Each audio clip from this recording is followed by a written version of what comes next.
That's right. That's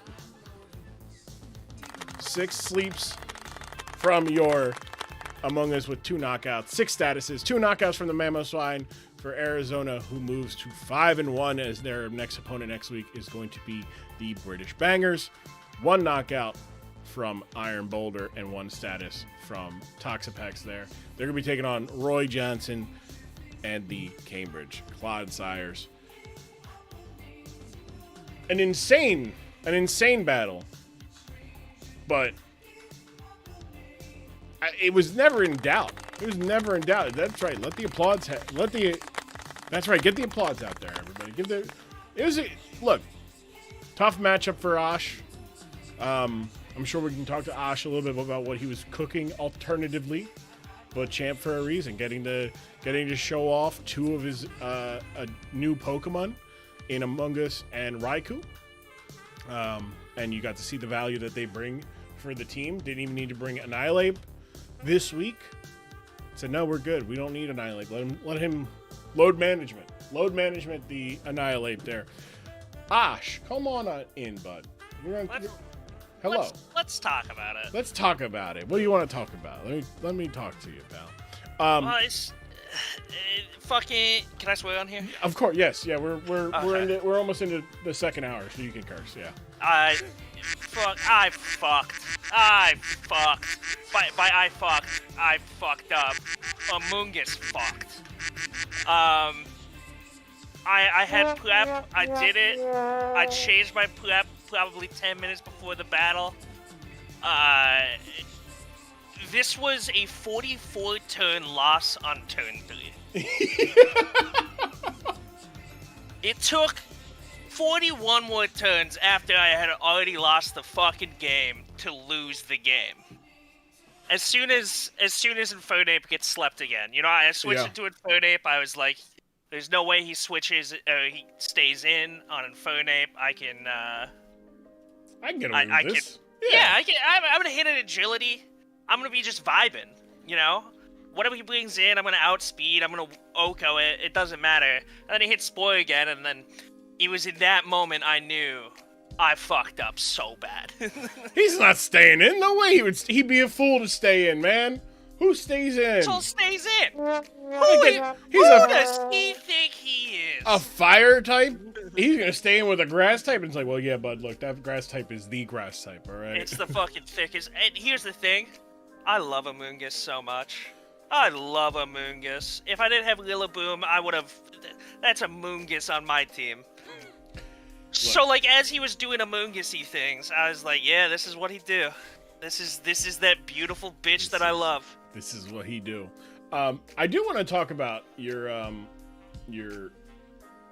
Did it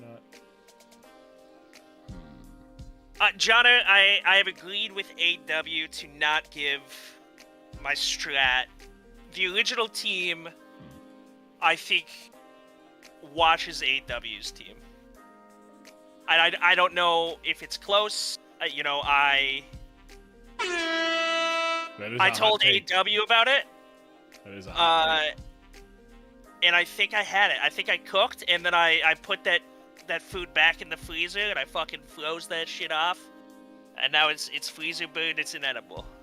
AW can tell you otherwise. It could be a freezing cold take. It could be all of that. Pat, you ain't seen shit. You've been here 1 week. Oh!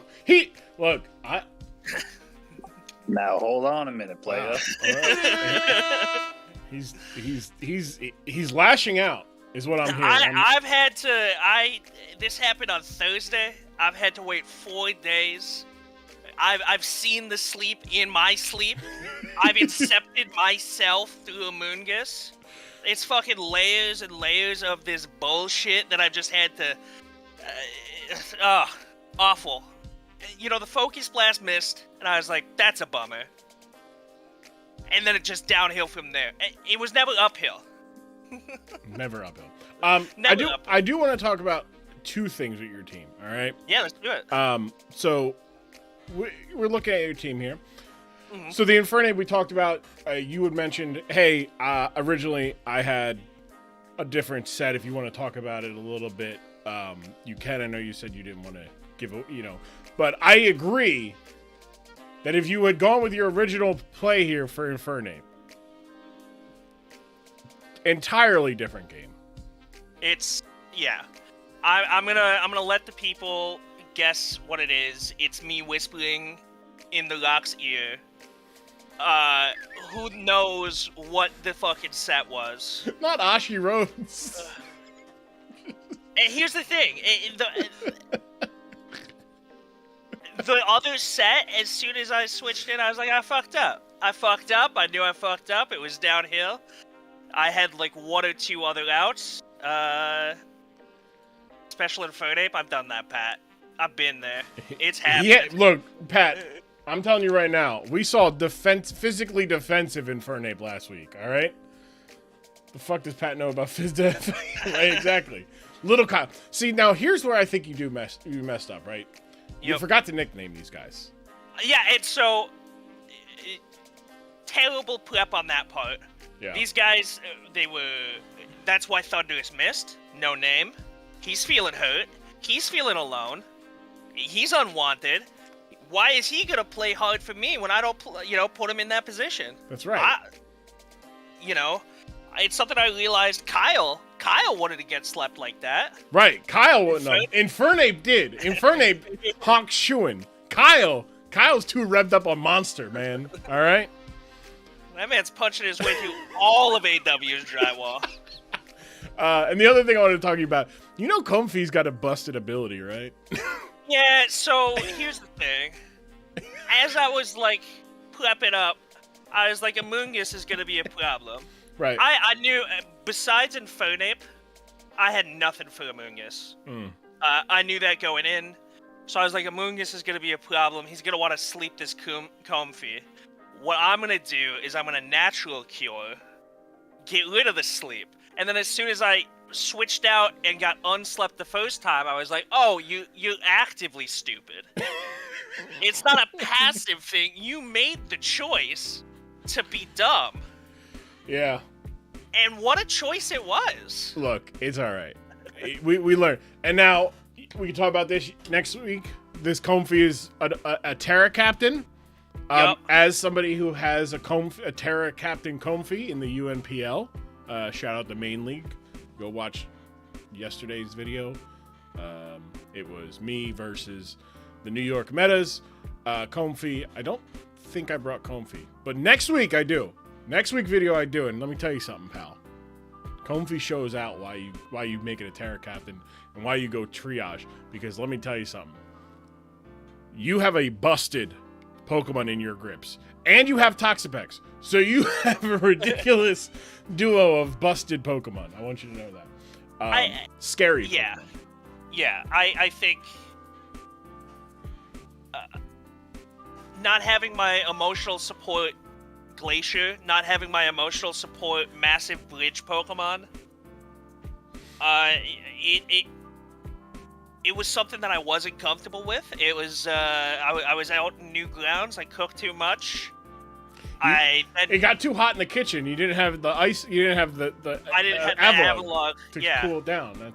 You think Avalugg sleeping all that? Nah, fuck that. He slept versus Amoongus. What happens? Nothing. Fuck off. He gets to burn that turn right away. Yeah. That's the problem. What's he gonna do? Too fast. All your Pokemon just go to sleep after they've attacked. So, I'm looking forward to Roy. I'm looking forward to next week. We got to put this week in the past. I will not be able to. About 4 months from now, I'm going to be thinking about how I switched into Infernape like a bozo. And, I want you to know for next week, by the way. Or next time, okay?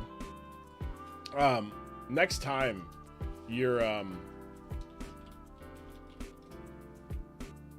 Big Kyle. I was trying to remember Rillaboom's name. Big Kyle is immune to Spore. He cannot be spored.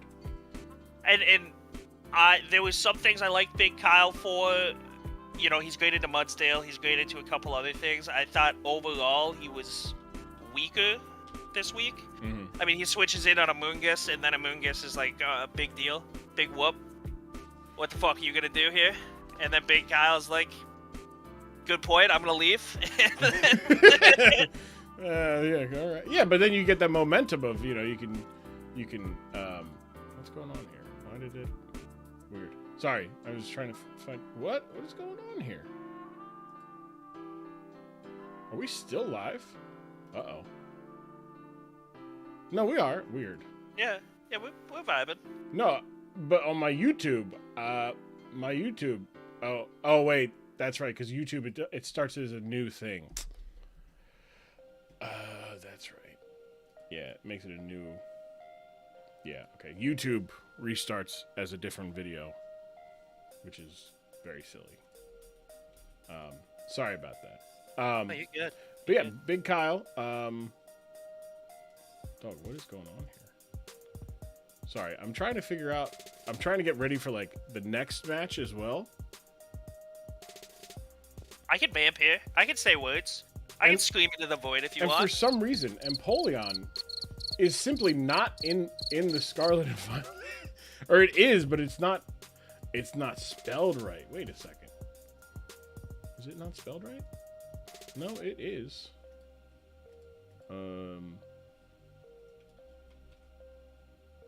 Weird. That is very, very weird.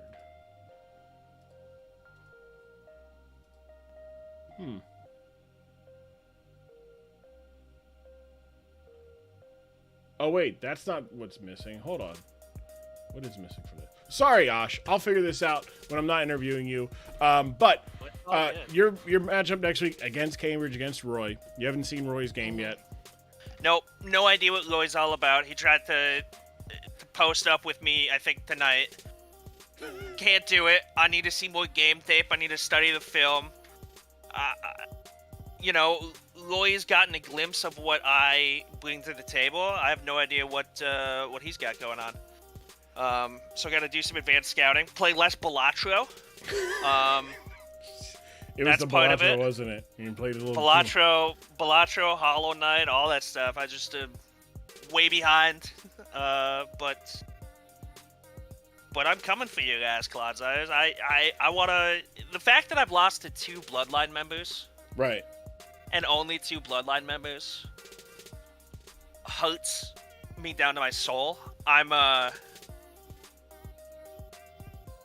try to beat them all through the playoffs. I'm gonna finish my story at the DSPL finals. I'm going full Osh roads, and catch me on the flip side. See me on the other. Ashi roads. Look. Adrenaline in the kitchen, pal. Ash, thank you so much for joining us. Tough loss, but you're still 4-2, still looking pretty good. You went through the first half of your schedule 4-1. You got house money to play with. I think. Don't quote me on this. 5-5 can make the playoffs depending on differential, which I think you have some good differential. 6-4 definitely get you in the playoffs. So you just need to get 2 wins in the next 4, and you cook in the playoffs. I got a new GM. I got the fodder member of the Bloodline coming up. So there's a couple opportunities. We just faced the founder, the champ. No, the fodder. Oh, the cannon fodder. The cannon We're talking corn, man. We're talking fucking. Ooh. Look, we're talking opening match Jimmy over there. He said that's Jimmy. Oh, baby. Wow. Yeah, wow. Woo. Ash, thank you so much. Ash, General Manager of the Twin City Thick Boys. Thank you for coming so that we share animals. He said, you're no yeet, corn man. Woo. AW, come on in. The founding, not the fodder member, but the founding member. The one. Throw up, acknowledge our champion, our head of the table. What the hell's going on, Grump? How's it going, pal? Great. 5-0, 5-0 victory. That Among Us really putting in some work. Yeah, there's I gotta talk about the Amoongus right off the bat. This Yeah. is looking directly at Osh. He can't see me. In the draft, I wanted Rillaboom. That was gonna be my grass type for the whole season. And if you just didn't take it, Osh, this would have never happened. Like, I wouldn't have picked up an Amoongus if I had Rillaboom. Like, you did this to yourself. Just keep that in the back of your head, all right? Anyways, we can go on. Yeah, that's just nasty work. just nasty work. 6 sleeps, all right? 3 of them. 4 of them on just the Comfy alone. That Comfy could not stay awake. Narcoleptic Comfy. Shame. Now, there wasn't a nickname for it, You're not No. one for nicknames often, but I feel like a performance forget like that one. this, I feel like this performance is deserving of a nickname. Do you have one in mind for the Among Us? I mean, there's been some names thrown around for sure. I know you've suggested a similar name to some other people. If I can remember to put a nickname on next time, we might see it. Okay. Notoriously bad at doing that, so no promises on the nickname department. All right. Well, we hope to see it. So you did also name your final Terra Captain of the season because you did drop Luxray as part of picking up Among Us, Hisuian Braviary, Raikou, and Electric. In naming the Mudsdale, Ground, Fairy, and Water. Lot of that. You really like the ground typing for a Terra type. Like, I'm noticing that. Like, a Araquanid, I know it, like, helps its, the electric weakness, and then it has water bubble. But where do you value, like, ground type? And obviously you had to have Mudsdale as a ground type because it's its only type. But in terms of, like, Terra types, do you think ground is one of the better offensive Terra types in the game that you can pick? I mean, it's Pokemon dependent. I picked ground on Araquanid initially out in week 1 or 2, whatever that was, just because of the state of my team. I had the Mammothline, but I didn't really have a defensive ground type per se. And so I threw a ground type on it. Now that I have the Mudsdale, not as important, but it's good coverage. Okay, I was just wondering. I've got another draft. I got into the BBR D League, and I'm just thinking different ideas, different approaches and stuff like that. Because I look at your team and I say, you have an Annihilate. Why would you not bring an Annihilate every week and just make it do? Like, I know Sandy's not here, but I know Sandy's question for you would be, why didn't you bring the Annihilate? So why didn't you bring the Annihilate this week? I think it's done what it needs to for the season. We might see it again in the playoffs, but I think a strong case for 7th Mon. Maybe get a couple MVP votes. It's done what it's needed to. It's shown what it can do, and the threat of Annihilate will just linger for the rest of the regular season. Next week, you take on the British Bangers in a rematch from your playoff match, as well as a rematch from last season. In the playoffs, I believe you won 4-0 against the stall master Orin, and this season he's not so much stalling as much, but he's still playing very well. How do you feel about your matchup next week against Orin and the British Bangers? Everything can go to sleep, Grum. That's what they don't tell you. Everything can and has to go to sleep at some point. So I feel great. Very confident. Very good. Very good. AW, defending champ and general manager of the Arizona Diamondbacks. Thank you for your time, pal. Thank you. All right, now let's take a look here at our next matchup. Also, as soon as AW was like, "Oh, everybody sleeps," I thought of like Lance Archer. Everybody dies, which is factual. Everybody dies. Everyone sleeps. Ask him about the mystery set. I should. Yeah, can I pop back in real quick? Yeah. So Ash and I did talk after the game. The set he could have brought would have been better. Might have been a closer game. But I'm still walking out of that with a win. I like the All due confidence. respect, my guy. Oh shit! I love. Oh, look at- Look, we got a very feisty. Gosh, I can pull up the DMs. We got week Bless 6. We got I can week pull up the 6. DMs where Everybody's you just getting say it'll be closer. everybody's feisty today. I like it. We're halfway through the season. Playoffs. Everybody can see the playoffs a little bit. I like it. We're getting chippy. I've been very vocal about my support of Osh, and I'm, this is how he treats me.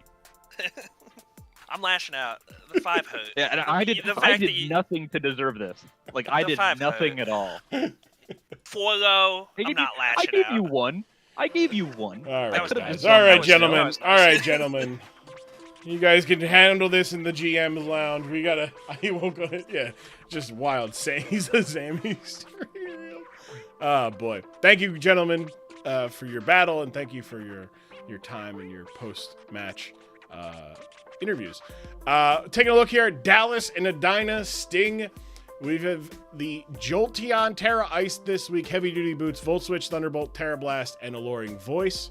Let's take a look at those speed tiers. 370 is a pretty good number. Is it a good enough number? It is a good enough number, as 370 will make it the fastest. Keep it being the fastest Pokemon in the matchup. And Electric Ice coverage is really good against Edina. It's not a super weak point, but they are exploitable. Bolt Beam coverage really good against Edina. Alluring Voice. I like the heavy duty boots because there are some hazards on the other side. You do have Garchomp who can put up spikes and rocks, so that is very scary. Tinkaton can put up rocks as well. Donphan, same. Cerulean Edge, Assault Vest this week. Assault Vest, max attack, 248 with a Jolly Nature into the speed, getting it to 294, which does make it faster than the Ghoul Dingo, but it does make it slower than one of the new members of the Edina Sting. But no, that's good. Don't need the max, so hey, I'll put in some HP and special defense. Bitter Blade, Dragon Claw, Shadow Claw, and Poison Jab. Good types to cover some of the options on the other side of the team or the field. And burp, sorry. Landorus, Leftovers, Intimidate. We've got an attack. We got an offensive Landorus this week. Earthquake, Stone Edge, U-Turn, Body Slam with max attack. 308 speed makes it faster than the Moltres. The standard Moltres. Not Galarian. I know because Edina Perscom had drafted Galarian Moltres. No. Regular Moltres. The standard, the flying fire type Moltres. That's the one. But we've got just good offensive ground coverage, hits a lot of stuff, and anything it doesn't hit doesn't want to take a Stone Edge at all. Iron Jugulus, Frail, Moltres, quad weak to it, and the other ground immune Pokemon, Wingull, is not fully evolved. Simple as that. Empoleon with Expert Belt and Torrent here. I actually think Torrent isn't bad because there's not a lot of stat dropping moves. So Torrent's pretty good here over competitive. You got Surf, Ice Beam, Aqua Jet, and Earthquake. Max attack or max special attack, max HP, and some attack investment there. Going for the minus speed because Empoleon is even at minus speed. It's gonna be faster than the base speed Donphan, which is its next closest option there. And Surf does a lot to it. Toadscruel having the Earth Power, Toxic Spikes, Energy Ball, and Rapid Spin Heavy Duty Boots. Max special attack, near max HP, a lot of special defense investment as well. Love Rapid Spin. Toxic Spikes, not bad. It does not, there is the Reverum, but if that Terra's out of being a poison type, they stay up, so not bad there. Earth Power, Energy Ball, good coverage as well. And last for Dallas is the Pheasantipity with a max defense, 160 HP investment, and some attack investment there. Leftovers. Play Rough, Poison Jab, Roost, and U-Turn with the Toxic Chain ability there. Just good stuff. Good coverage. U-Turn can proc the Toxic Chain there and get momentum still. So Great move there. I don't mind this. I'm actually surprised to not see Gallade this week. Mainly because it can turn into an issue for a Dyna there. But also no Snorlax, no Slowking. So the defense being held down by Toedscruel and Fizandipity and Cerule Edge to an extent with that special defense and the Assault Vest. But when you have Landorus and Intimidate, you'll be all right. Plus, Empoleon's got good bulk to it, so that's not the worst there. Then we've got Goldango for leading things off for the Dyna Sting here. Shout out Wingull.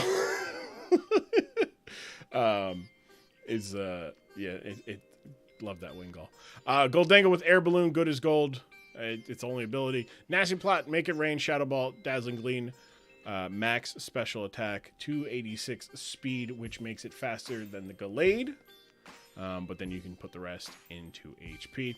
Iron Jugulus with Choice Scarf, Hurricane U-Turn, Earth Power, and Dark Pulse. Max HP, got good investment into special attack, and 266 speed will make it faster than the Chimecho. So that is pretty good. Which is all a Pokemon you have to be faster than, for the most part.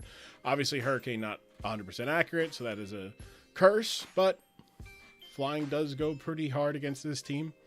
So if you can land some of those Hurricanes, that'd be really good.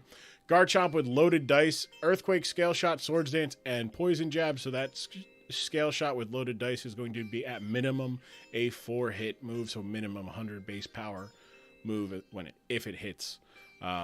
Getting the max defense to kind of balance out the defense drop from the Scale Shot.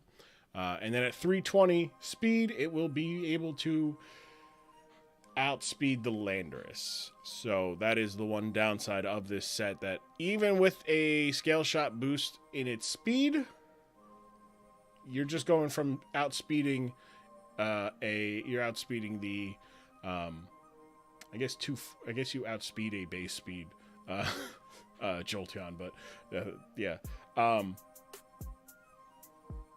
it can be it's still fine because you still have you're probably going to kill everything that you hit. But that Terra Ice Jolteon is very scary.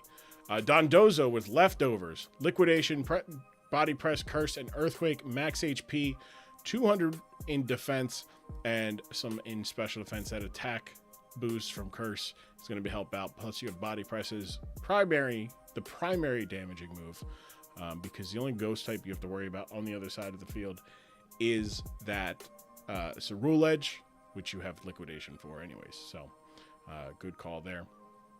Unaware, great ability. Ignores setup, so Swords Dance, Calm Mind.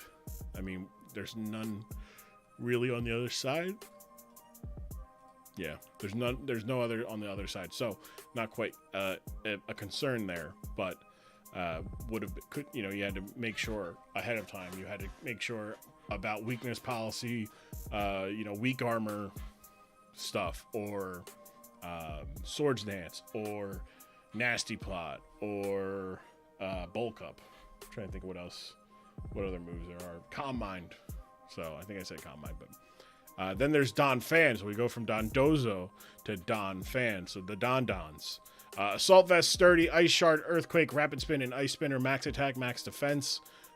Good stuff there from the Don Fan. Just here to get rid of hazards, which you can get a lot of hazards. We saw the Toxic Spikes. Rocks is also a threat here. And then Zebstrika with Assault Vest as well. Terra Blast, Volt Switch, Thunderbolt, and Quick Attack. With the Lightning Rod ability to give it a good Jolteon counter. The Terra Ice, they'll just trade. And again, Bolt Beam coverage is good. It's not great. Not as good as it is for Dallas this week, but Bolt Beam coverage, there is nothing that resists. Well, there's nothing that resists both of those types. So always going to have a stab move there. The Lightning Rod also will give it a +1 to its special attack, which, while it's not its higher one, when it gets a Lightning Rod, it's pretty good. Love Zebstrika. I love Zeb Strike. I had it in the CPL. It's got really good abilities to make it a good Terra captain. So let us see the matchup here. There we go. I was on the wrong one. There's our matchup here. On the bottom of your screen is the Dallas Dustclops. On the top is the Edina Sting, who are going to lead with Iron Jugulus, as Jolteon leads for Dallas. Roby doesn't know, but now it does, that there is a Choice Scarf on that Iron Jugulus as the Zeb Striker comes in on the Volt Switch to get the boost, baiting in the boost. In comes Landorus, and Pro Scream, reading Roby like a book, hits the Terra Blast to take down the Landorus, and that is a really big hit there. Cerule Edge comes in, as Dondozo is going to be able to just kind of sit on this Cerule Edge there, taking only 10% from Bitter Blade, and going back to 6%. And after this turn, is probably going to be back at full health. Liquidation hits, lands on the Toedscruel for big damage there, as the Toedscruel does threaten Dondozo in a big way with an energy ball, as Toxic Spikes come out. So there is no punishment there, but it is a little bit, there is a little bit of concern there as the Liquidation hits the Pheasantipity. So Roby's swapping out, saying, no, I'm a little worried here, pal. Also, no Reverum, but big Earthquake from Pheasant onto the Pheasantipity, as Dondozo is going to be able to, oh, nice Roost there.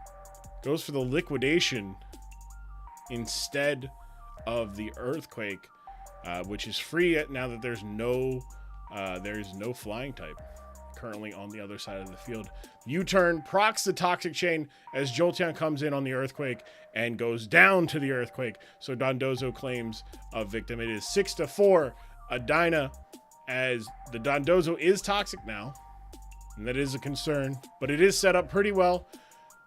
Energy Ball is going to do big damage as Liquidation hits and takes out the Toedscruel. So it is now 6-3 in favor of the Edina Sting, as Dondozo has the ability here to, it lives the Earthquake and goes for a big body press. Gets the leftovers, and the leftovers save the Dondozo from dying on the turn, but Aqua Jet is going to take out Empoleon, as the Dondozo, in its debut for the Edina Sting, does get 2 kills in a big way. Garchomp going for the Swords Dance, winning the speed tie, but losing the battle, as Empoleon saying, no, I saw what that water type did. Let me show you what I can do. And that's die to a Dark Pulse from the Iron Jugulus. So it is 4-2. But the Pheasantipity is in a little bit in a not a bad spot there. As Donphan comes in, gets poisoned, so it can't get toxic, by the way. So that is a plus sign. But the Donphan is going to be able to stand up to both the Cerule Edge and the Pheasantipity in a big way, as Donphan is going to be able to beat this Pheasantipity senseless with Earthquakes, as Donphan goes for the Rapid Spin. Smart. Get rid of that poison, that Toxic Spike for your Zebstrika, as a big Earthquake comes in, lands big damage there. But unfortunately,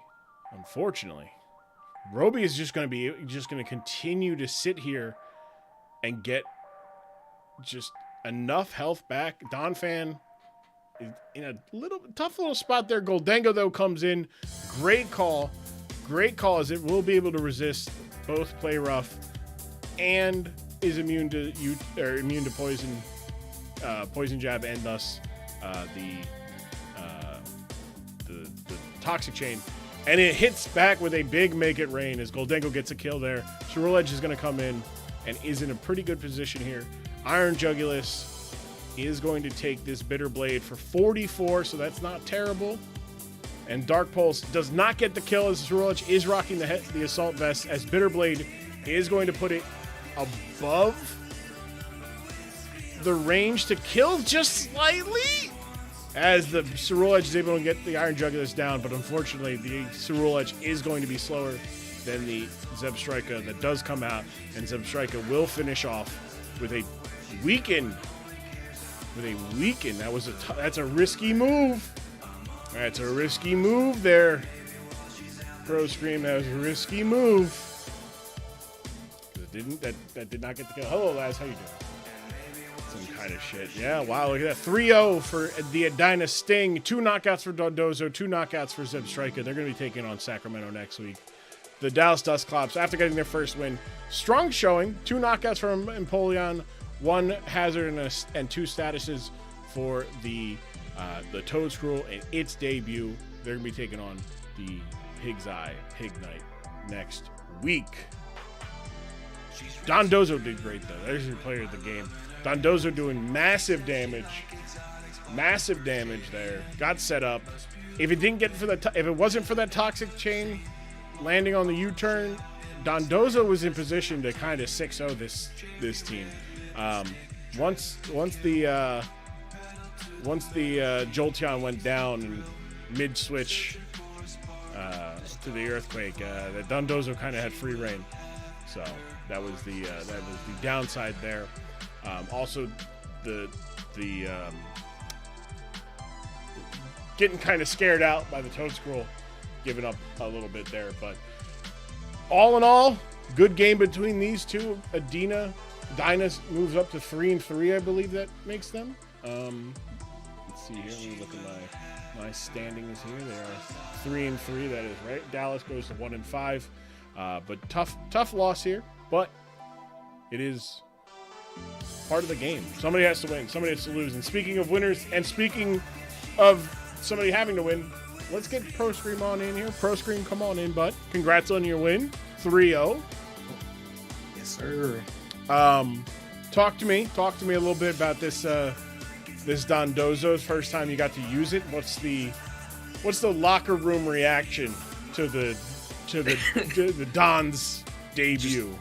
Just big, thick boy to just sit there and tank some stuff while I can look at some calcs and things like that. It was just nice slow down point in the match. It's like, whoa, hold up, got those 2 knockouts fairly quick. Let me slow this down real quick. Right.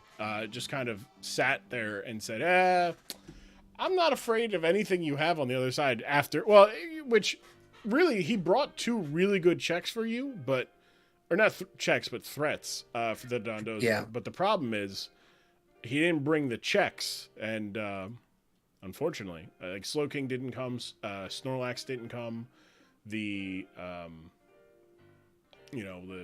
Intimidate user went down immediately. His flying type went down immediately, so Earthquake was free to click there the entire time. Yeah. But Zebstrika. Like I know, right?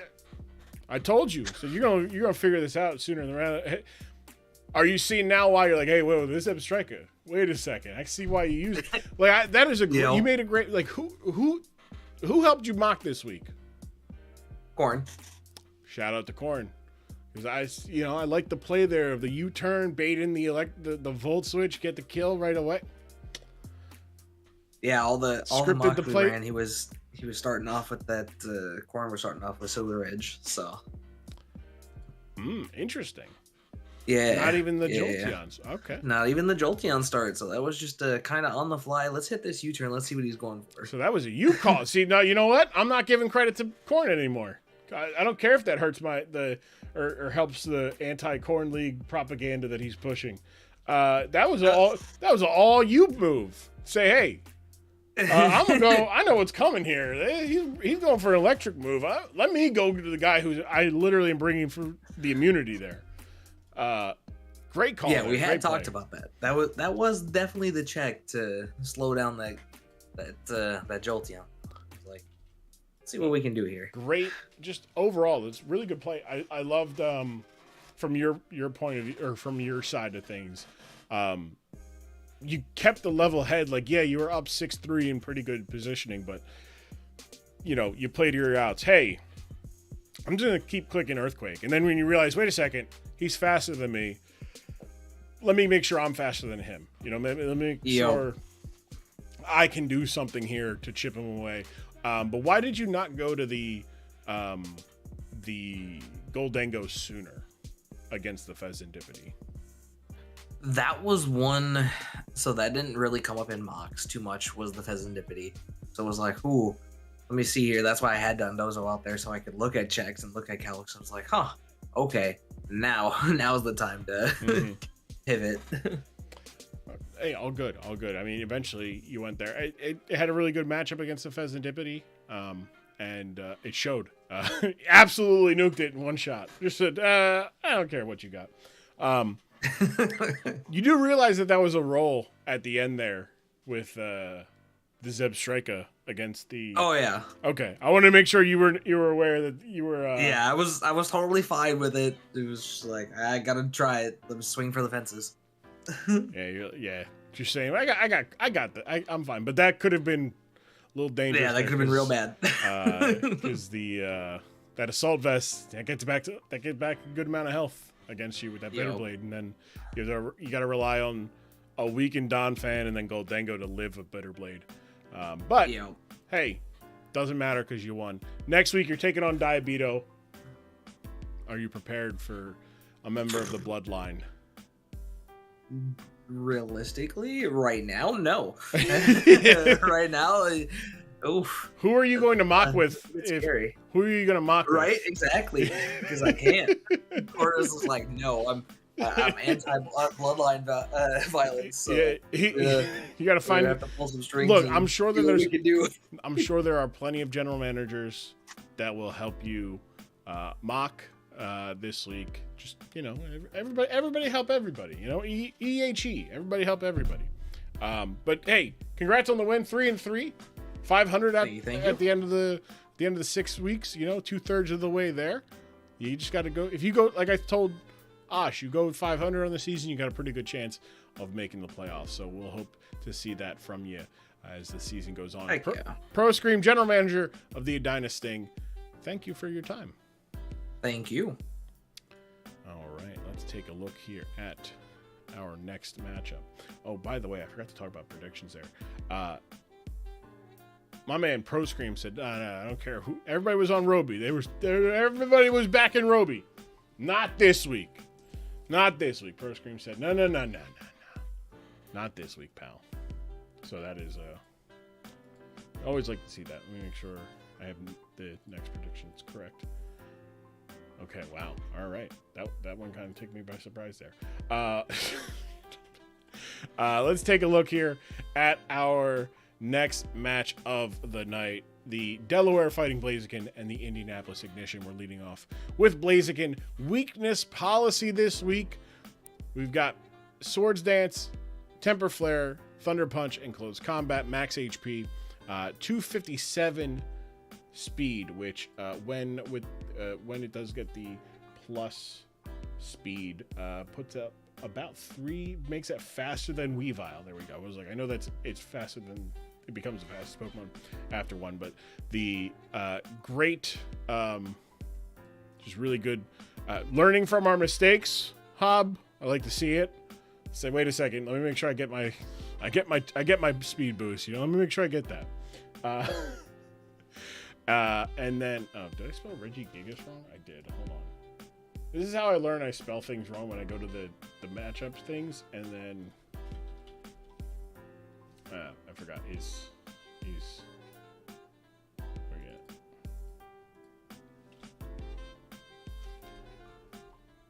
Did that work? Did that? Perfect. It did. Perfect. Okay, I'm gonna put that where I need to put it. All right, perfect. Raty. Let me go back to my matchup center so I have this so I can look at it. Yeah, Blaziken's really good. Kuhn is weak to both fire and fighting types.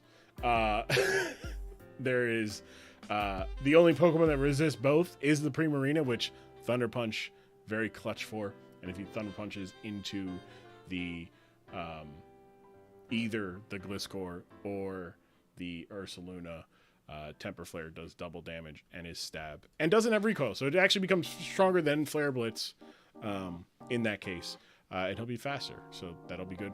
Weakness policy as well, that HP, bulk, all that stuff, good stuff. Maybe switch into an Aqua Jet and get some an extra, some attack boost there. Alolan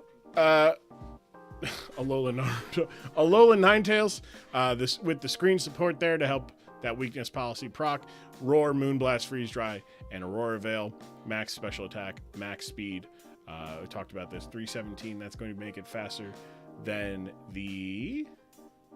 or as fast as the Gliscor. But because it's not timid, it will be slower than the Regigigas when it reaches full speed, when it's no longer in slow start, and the Volcarona, who does hit it for super effective damage with like Fire Spin or fire moves. But yeah, we're setting up one thing. We're here to get the Aurora Veil up, Freeze Dry to hit everything that we can. The only Pokemon that resist the Volcarona is the only answer to this, in essence. I guess Blissey as well. Blissey's pretty good against this, but Blissey does not want to deal with Blaziken, so good synergy there. Then we got look backs at it. New name, Hoodis. No more backshot. Loaded dice. We got Icicle Sphere and Scale Shot, so they're both going to be doing minimum four attacks. Ice Shard, Swords Dance, and we're going to get 273. So after a Scale Shot, that will be, I think that'll be faster than everything. Yeah, that'll put it over 400. So that'll be the fastest Pokemon on the field if it gets the +1 in attack. And in the snow, it balances out the -1 defense as long as snow is up. Then there is Smiley Face, the Jirachi with Iron Head, U-Turn, Zen Headbutt, and Drain Punch. Serene Grace. What a troll. I think this is the same set from the previous week. Max attack with 84 in defense, special defense, and speed. 257, same idea as the Flacco. After a speed boost, or with the Choice Scarf, will be faster than everything. Can't jelly your... Wait a second here. Hold on. The Tentacruel with clear body and black sludge. We do have a toxic immune Pokemon, so if Gliscor does want to do some shenanigans there. But having toxic when the other person has Gliscor, I'd almost say just run Ice Beam and you cook. But that is, who knows? Maybe Gliscor doesn't come because, hey, there's ice. I already got plenty of ice. Then there is Smash ? Which I think this was Sandy Bait. That's what we're going to call it. Sandy Bait. Sandy's not here. We'll have Sandy judge this at a later time. Focus Sash Levani, Leaf Blade, Sticky Web, Lunge, and Knockoff. Which I believe there is Mouse Hold. So there is a hazard clearer this week with Mouse Holds. Tidy up. But I'm really surprised of. I'm surprised there's no Registeel, right? You would think Hob, learning from mistakes, would say, wait a second, I remember what happened when I had a Mouse Hold. He didn't have a Mouse Hold, I should say. Pat had a Mouse Hold. I remember facing a Mouse Hold before, and I remember having a Steel type with a Rocky helmet. I'm surprised there's no Registeel.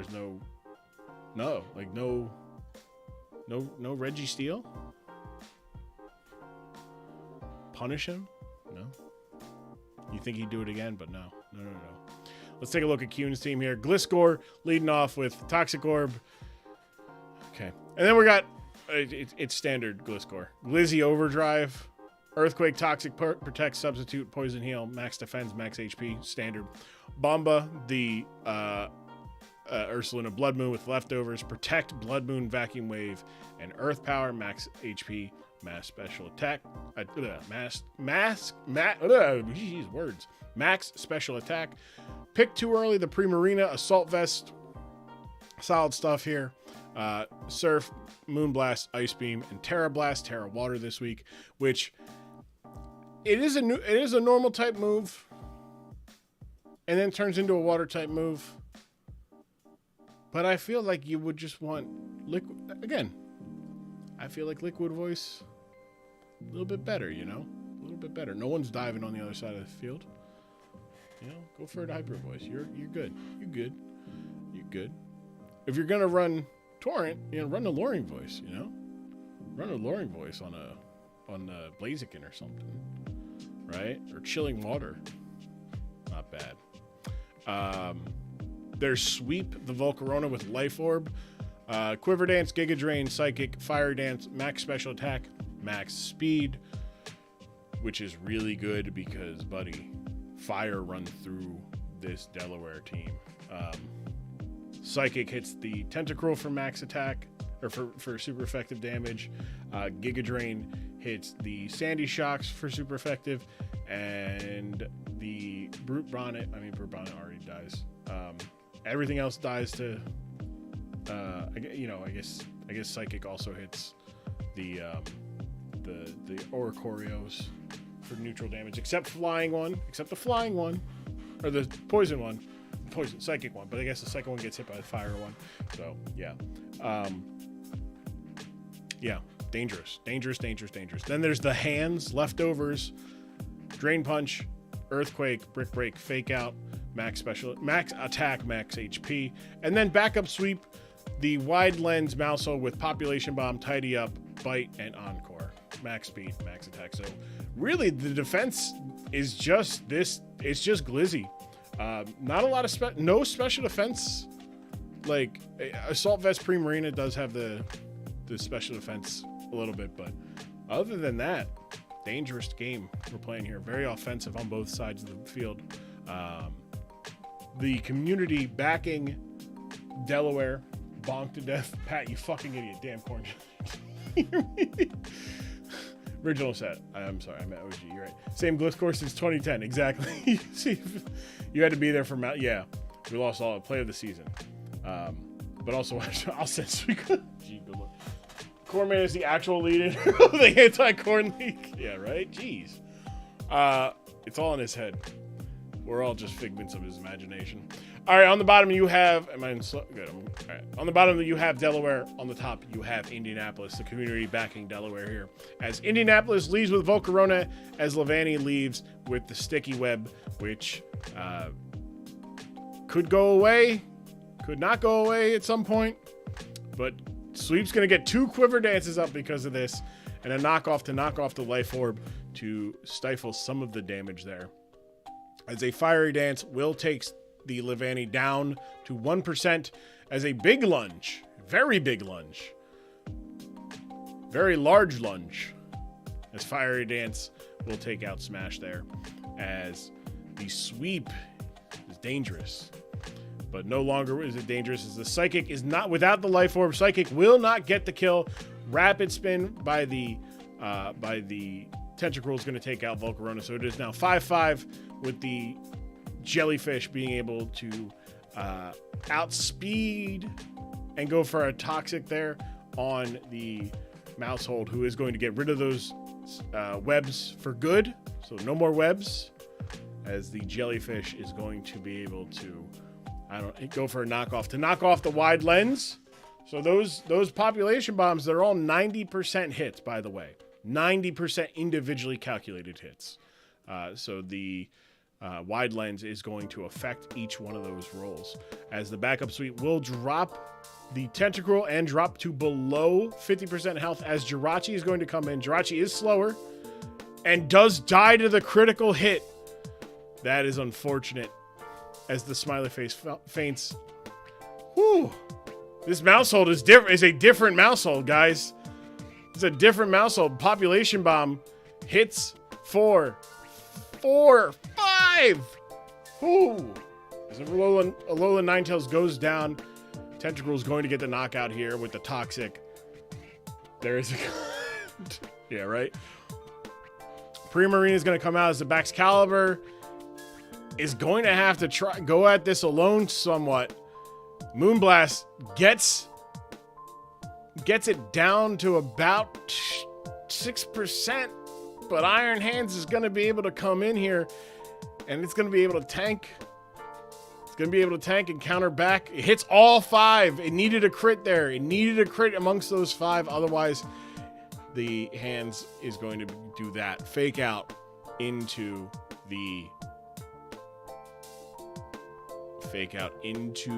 a knockout. That's what I meant to say. So Blaziken comes in, goes for the Swords Dance, and Iron Hands KOs with the Earthquake. Whew. Boy, oh boy.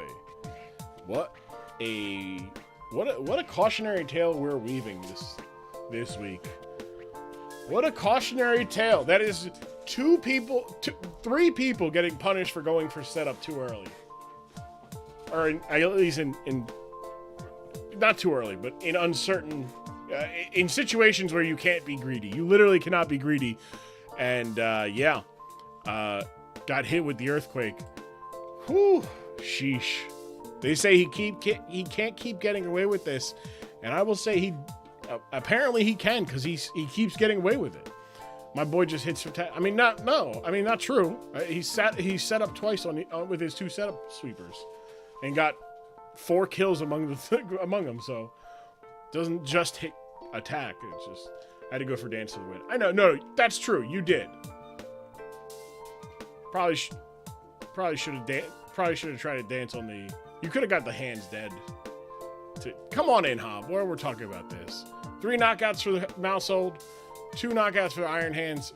Indianapolis will be taking on the Long Island Ducklets next week. Long Island Criminal Support Bakery Ducklets. And 2 knockouts in a status for Tentacruel 1 hazard for Levani. General Manager Hob of the Delaware Fighting Blazikins. Welcome in. Tough loss. Are you is there anything you would look differently into how you would deal, because I watched this and I think if you would have lunged then knocked off, you would have got the Volcarona dead, because you obviously don't know that a life don't but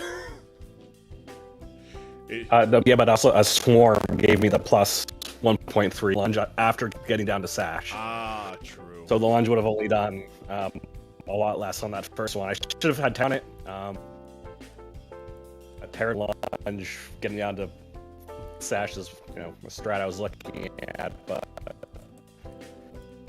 with Mousehole Bite, which is why I ran Go, the population bomb, and Levani was still in, I could tear there, but yeah, rough in the sense that you didn't get any of the few little things that I think if it tweaked differently.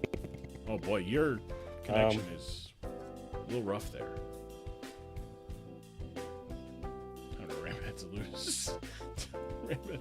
I don't know if your connection is. It felt like you were on a delay. Is that on me? It might be. Are you? It felt like. I think it might be all right now. It might be okay now. Which is wild because you're the closest one to me in terms of I would call Hob if I was in the jail. I would call you. Is that I would better? call you. A little bit better. Just a couple bad luck. Get the crit. You didn't get a single population bomb miss that you were looking for. Yeah, it's good. But and then he made the great play of going to Prima Arena because it's. They're the other way. Hello? Did he just talking backwards? Yeah, I think I'm just getting. Yeah, I think there's a delay going on right now. It's not the best. Gotcha. Okay. I was sitting there is he speaking in tongues? Is that what's going on here? He's so mad. He's like, I said, I'm gonna put a curse on. No, so I'll ask you this question, then we can get. So, were you not expecting the Mousehold?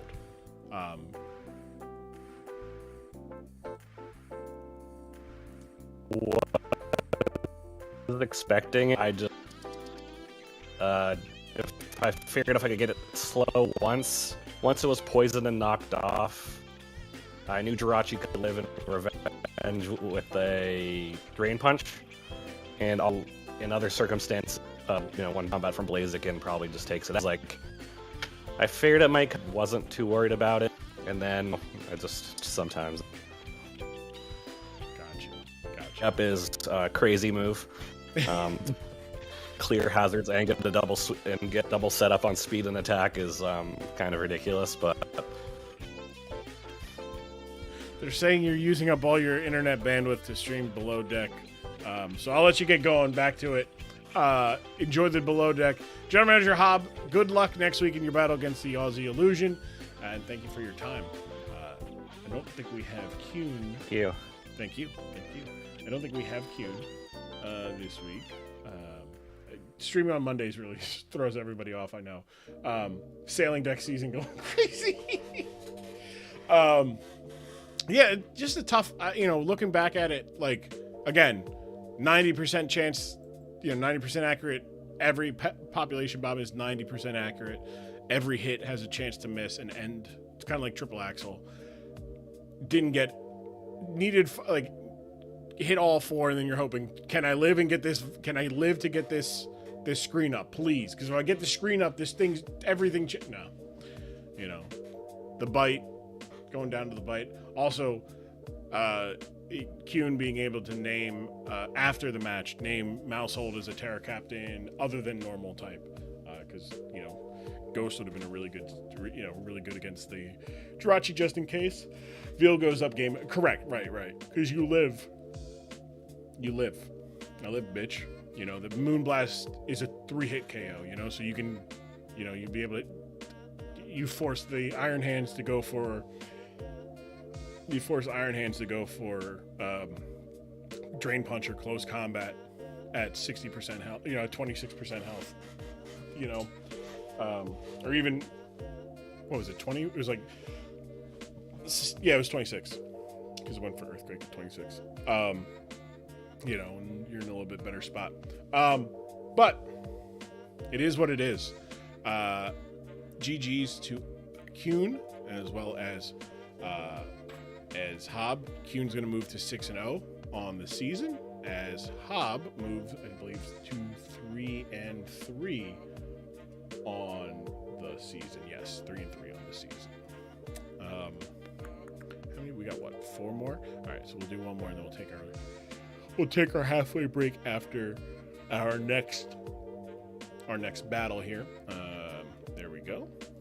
Oh, definitely taking it. This next one. I just looked to see which match is the next one. Yeah, we're definitely taking it after. We might take it before, to be honest. Hold on. We might take it before, to be honest, because yeah, we're gonna yeah. Let's take our break now, and we'll come back to it after like a 5-10 minute break. Get some water. I promise you're going to need some water. You're going to need a drink. This next battle and everything, yeah, they're nuts. All right, this battle, one of the more fun ones of this week. So take a little break here. I'm Grum, commissioner and host of the DSPL.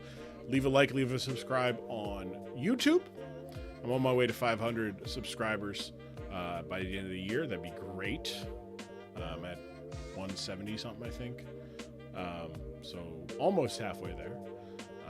Like, follow on Twitch as well. Twitch.tv/tgrum. I don't know. I mean, we stream on Twitch as well. So we just multi-stream, multi-stream. But we'll be right back.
I'm back, everybody. Hello. Okay. Everybody, we're just dropping everything. I dropped like 3 things as soon as I sat down. Dropped my phone. Dropped my water bottle.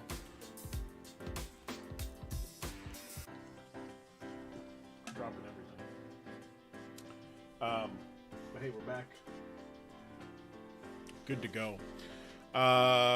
Yeah, let's take a look at our next matchup, shall we? Shout out Trader Joe's unofficial. Yeah, jerk style plantain cheese. Trader Joe's cut you a check. Wait, Corn, did you go to? Wait, all right, Corn, unmute yourself here, pal.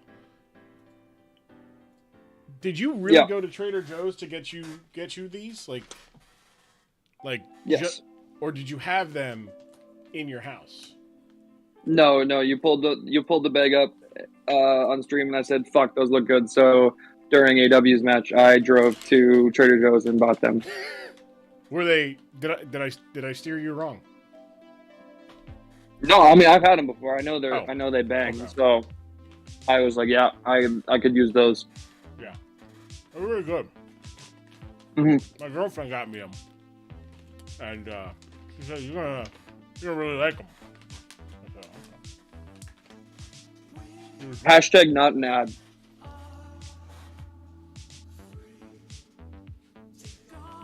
Hashtag not an ad.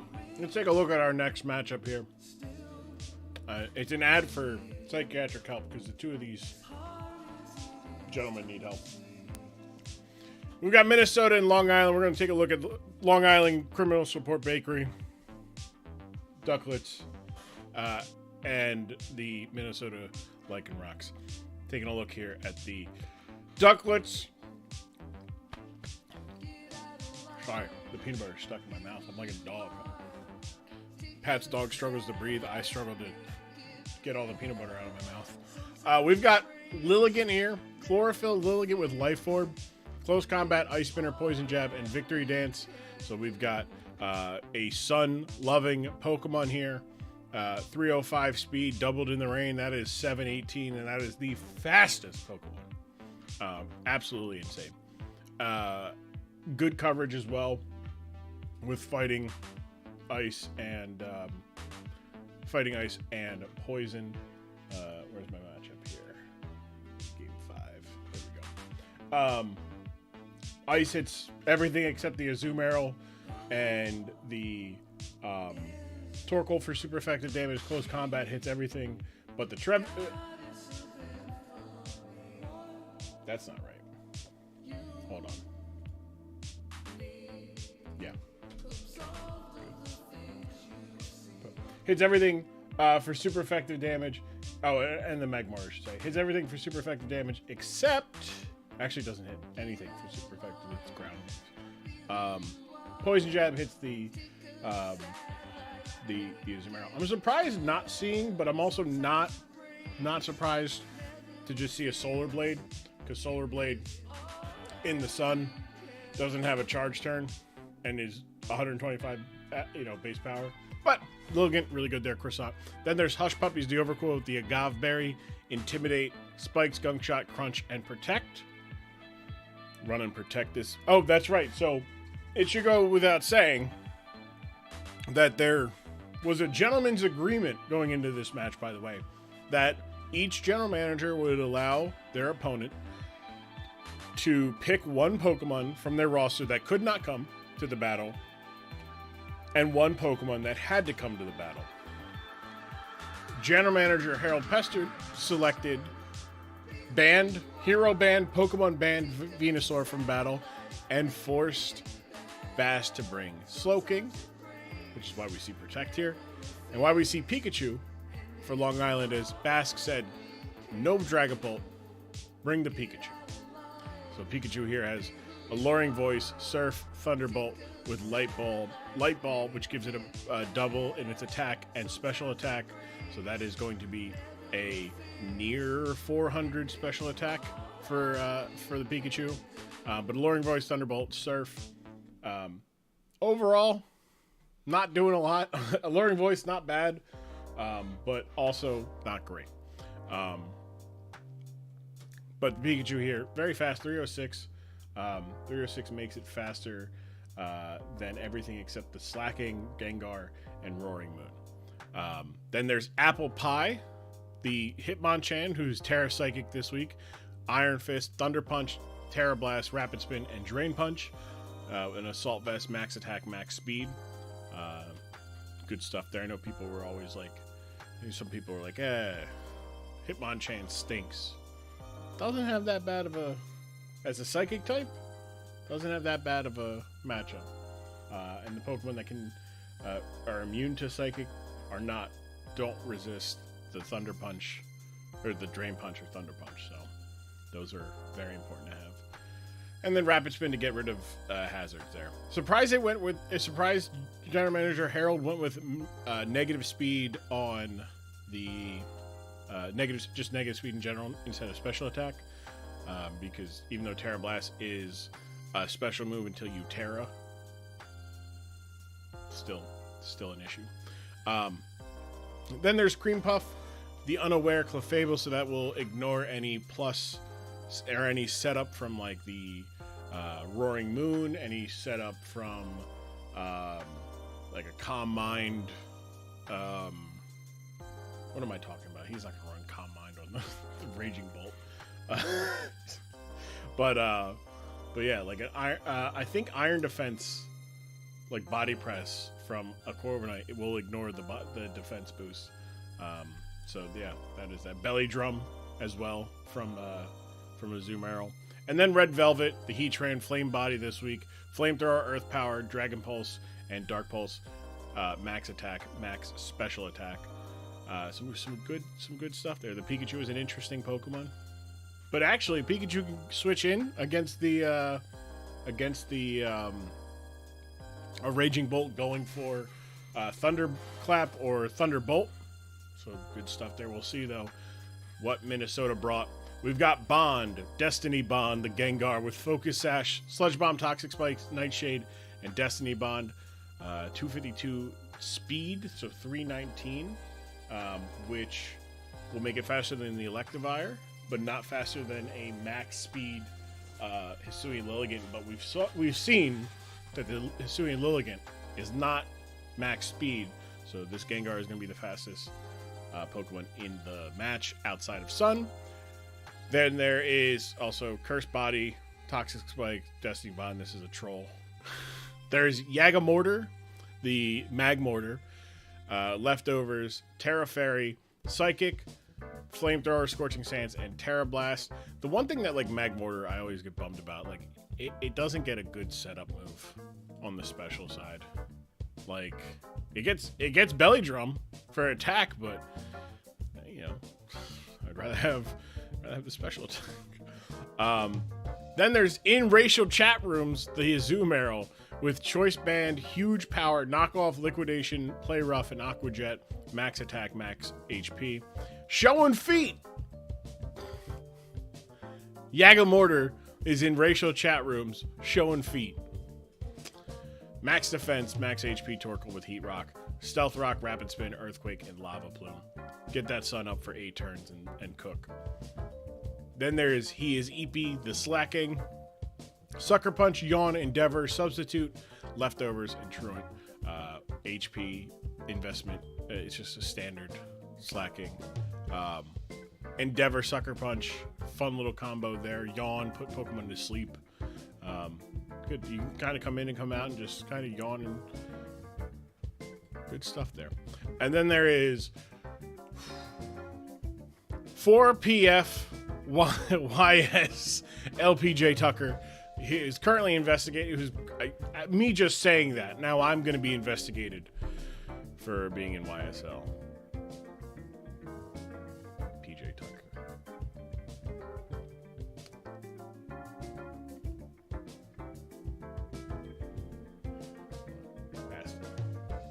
Free everyone else, yeah, right?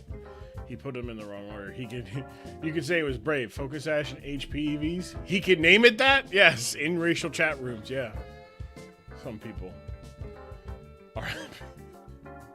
Basket stolen Trevin from Governor Ventura. No. What? Oh, because I said it, yeah. I'm getting timer slows 3 random bets. Personally, I'm for this. Of course you are, Corn. Of course you are. Just remember that when you're eating those delicious chocolate covered peanut butter pretzels, just remember that. Who put you onto them today? Who reminded you to get them today? Me. Without me, you're not eating those delicious jaunts. I'm pro prison abolish, but also pro locking Grubhub. This has been his Rocky Helmet, Iron Head, Iron Defense, Body Press, Roost. No defog here. No defog because you have the rapid spin there. But I mean, we've seen Torkoal die very easily, so I'm sure that won't come. I'm sure not having defog will be fine. Spoilers: not bringing the choice band was fucking low. Pissed he baited me, right? Yeah, just run the choice band set, right? The community is backing general manager. Neither of them. They're split. They're split down the middle between Harold, Pestered, and Bask. So we'll see where they split themselves here, because one will split to a win and one will split to a loss. As Bask leads with Gengar and Hitmonchan leads for Harold, Pestered, tearing into a Psychic immediately as Toxic Spikes go up for the Minnesota Lycanrocs. But a Terra Blast takes the Gengar down to its just 1%. As Hush Puppy said, no, we're getting rid of these. I'm not dealing with this. Get this the fuck out of here.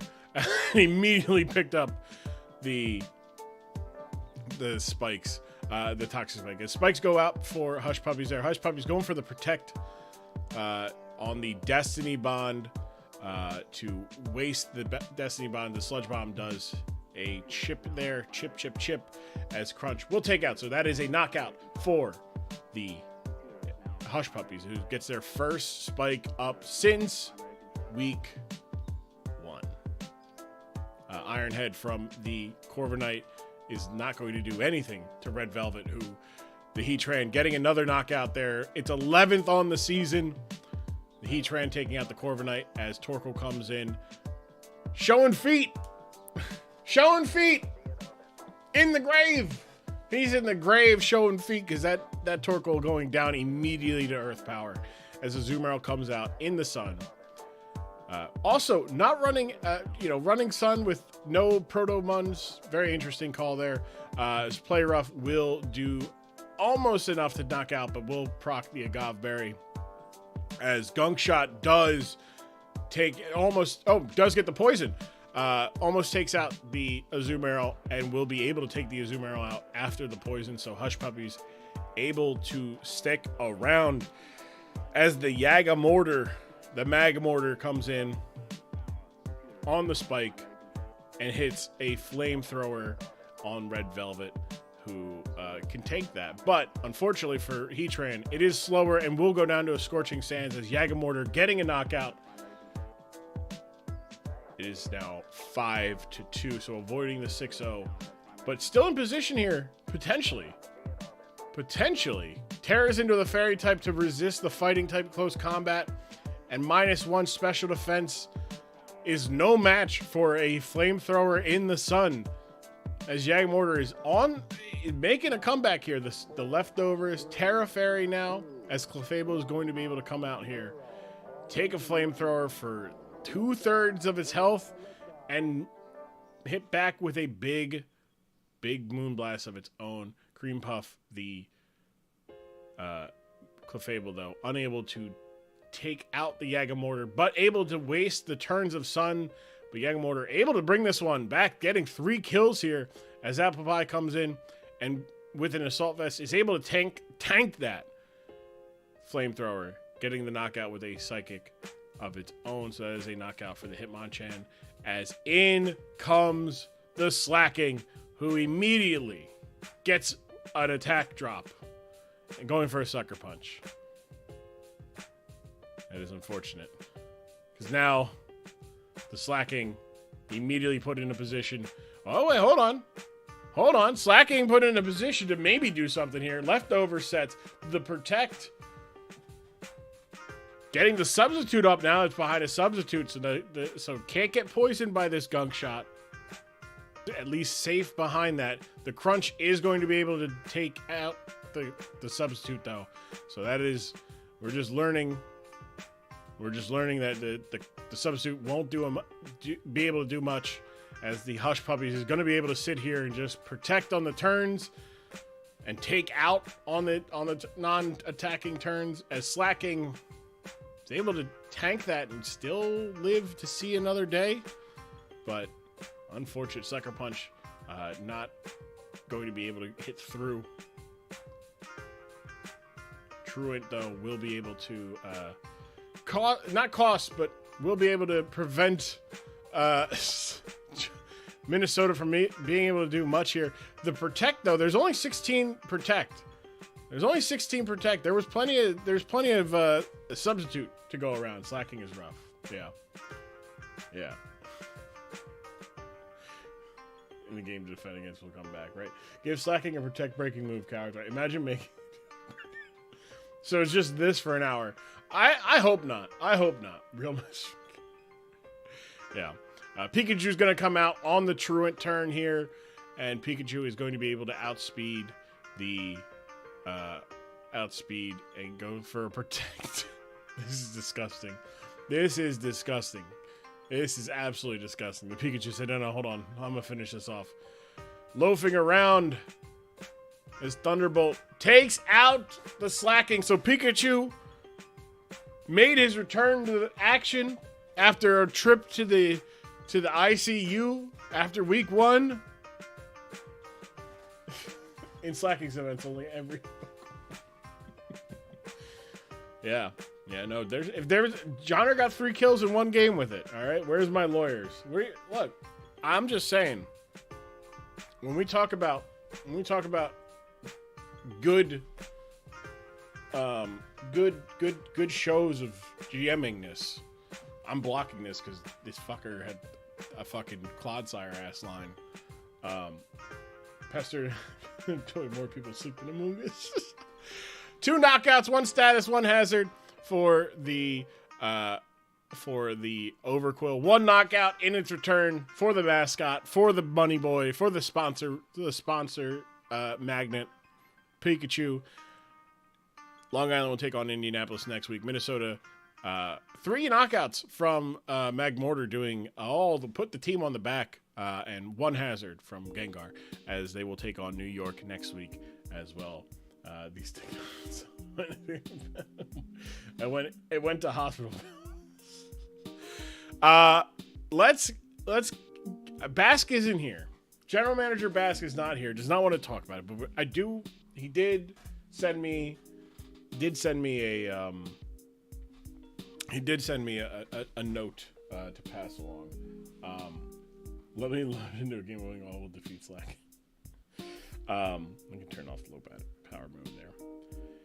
Bask did send me, General Manager Bask of the Minnesota Doduos did send me an official press release from Minnesota.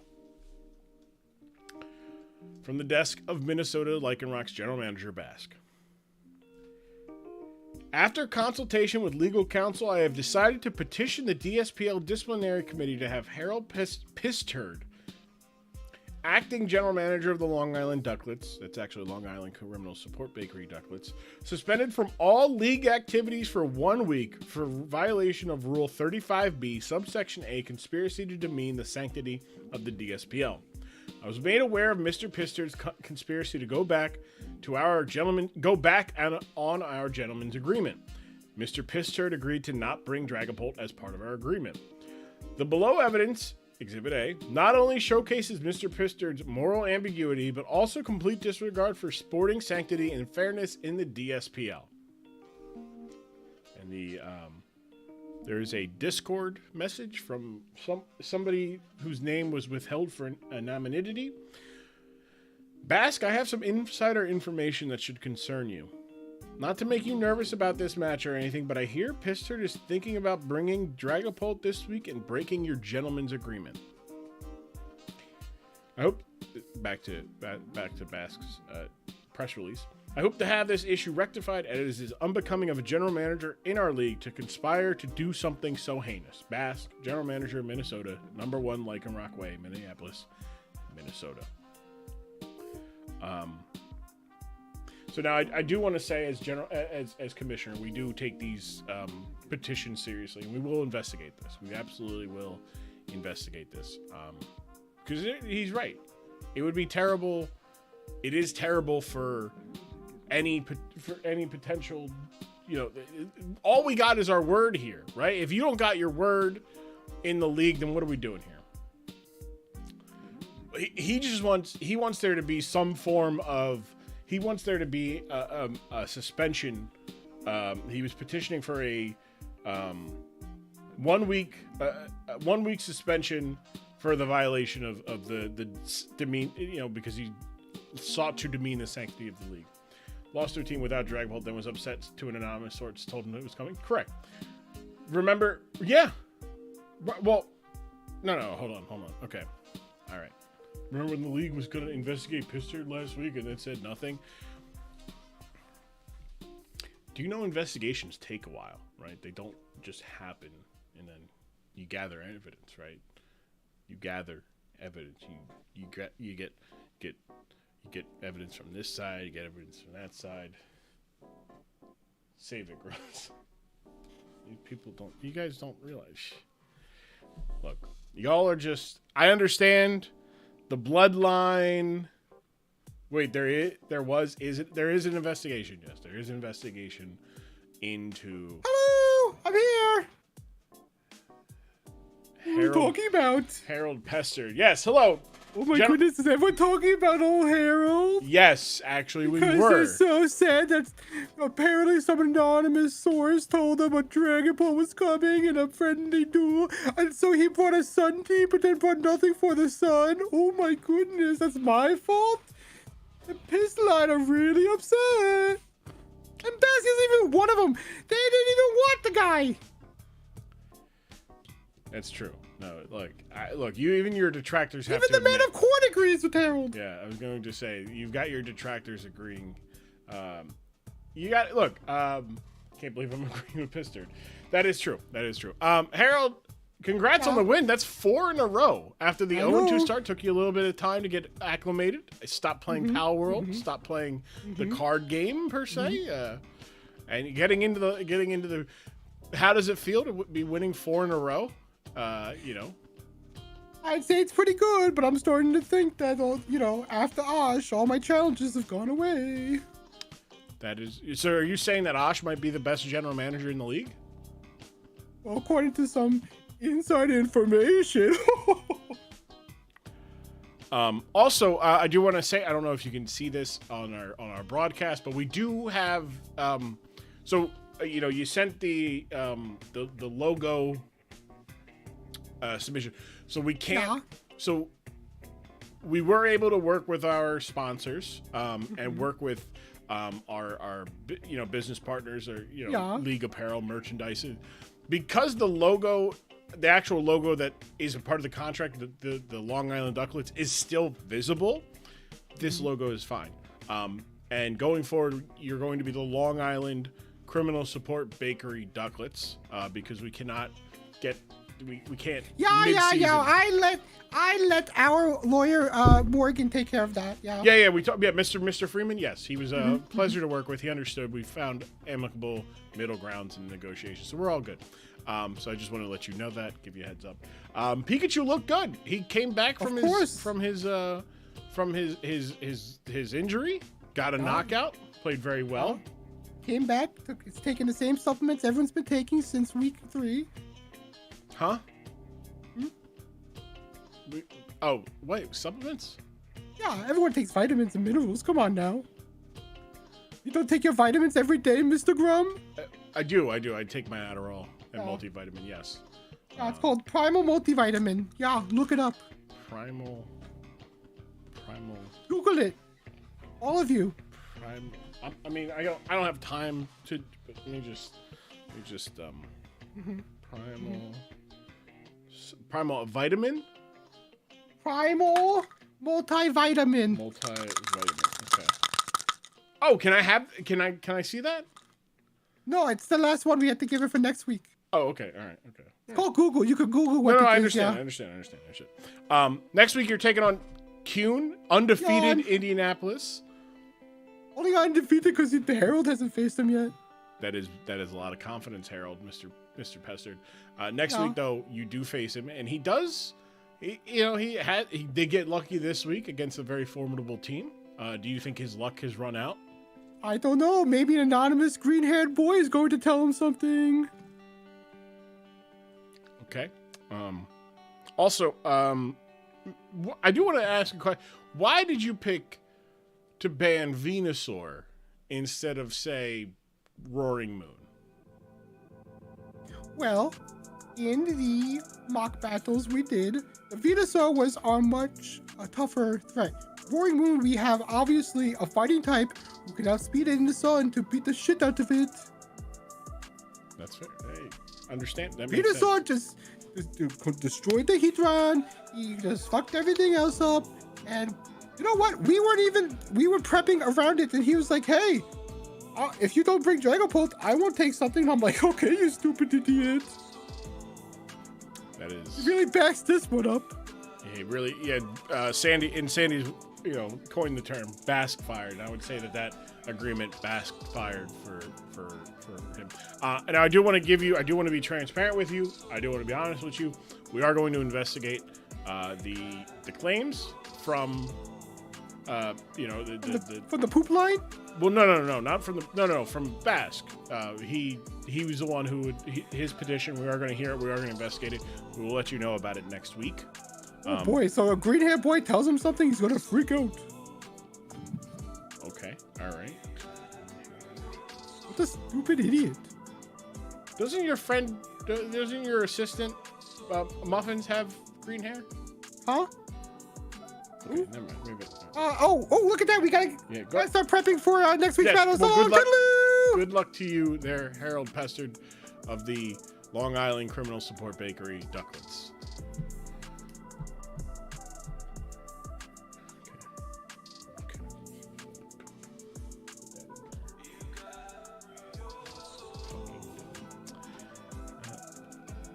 My favorite part of the stream is when Pestard concludes. Y'all are so mean to Harold Pestard. He's a good guy. He's a fine guy, He turned it around. Y'all were like, oh, he's bad for the league. He's 0-2. Can I give you a compliment real quick? Sure, AW. I would like a compliment, of course. I always like a compliment.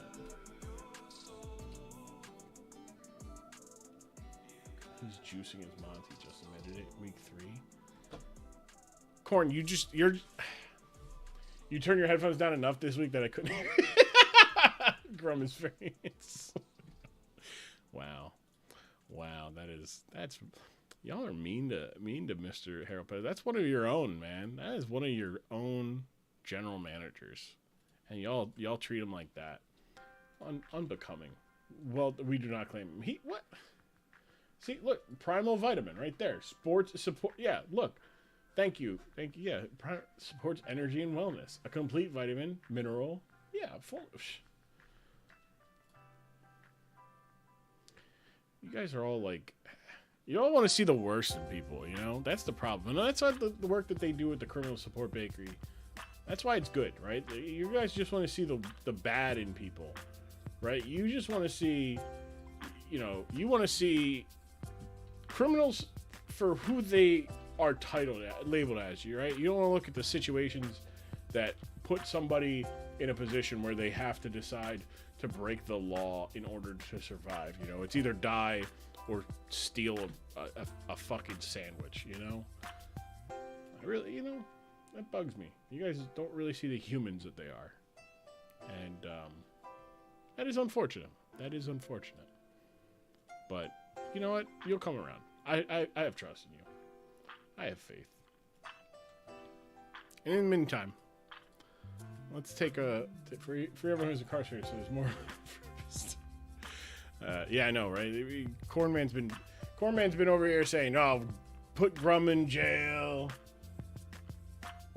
Never. I love seeing the good in people, but Long Island as a whole is interesting to say the least. Look, I've been to Long Island. All right.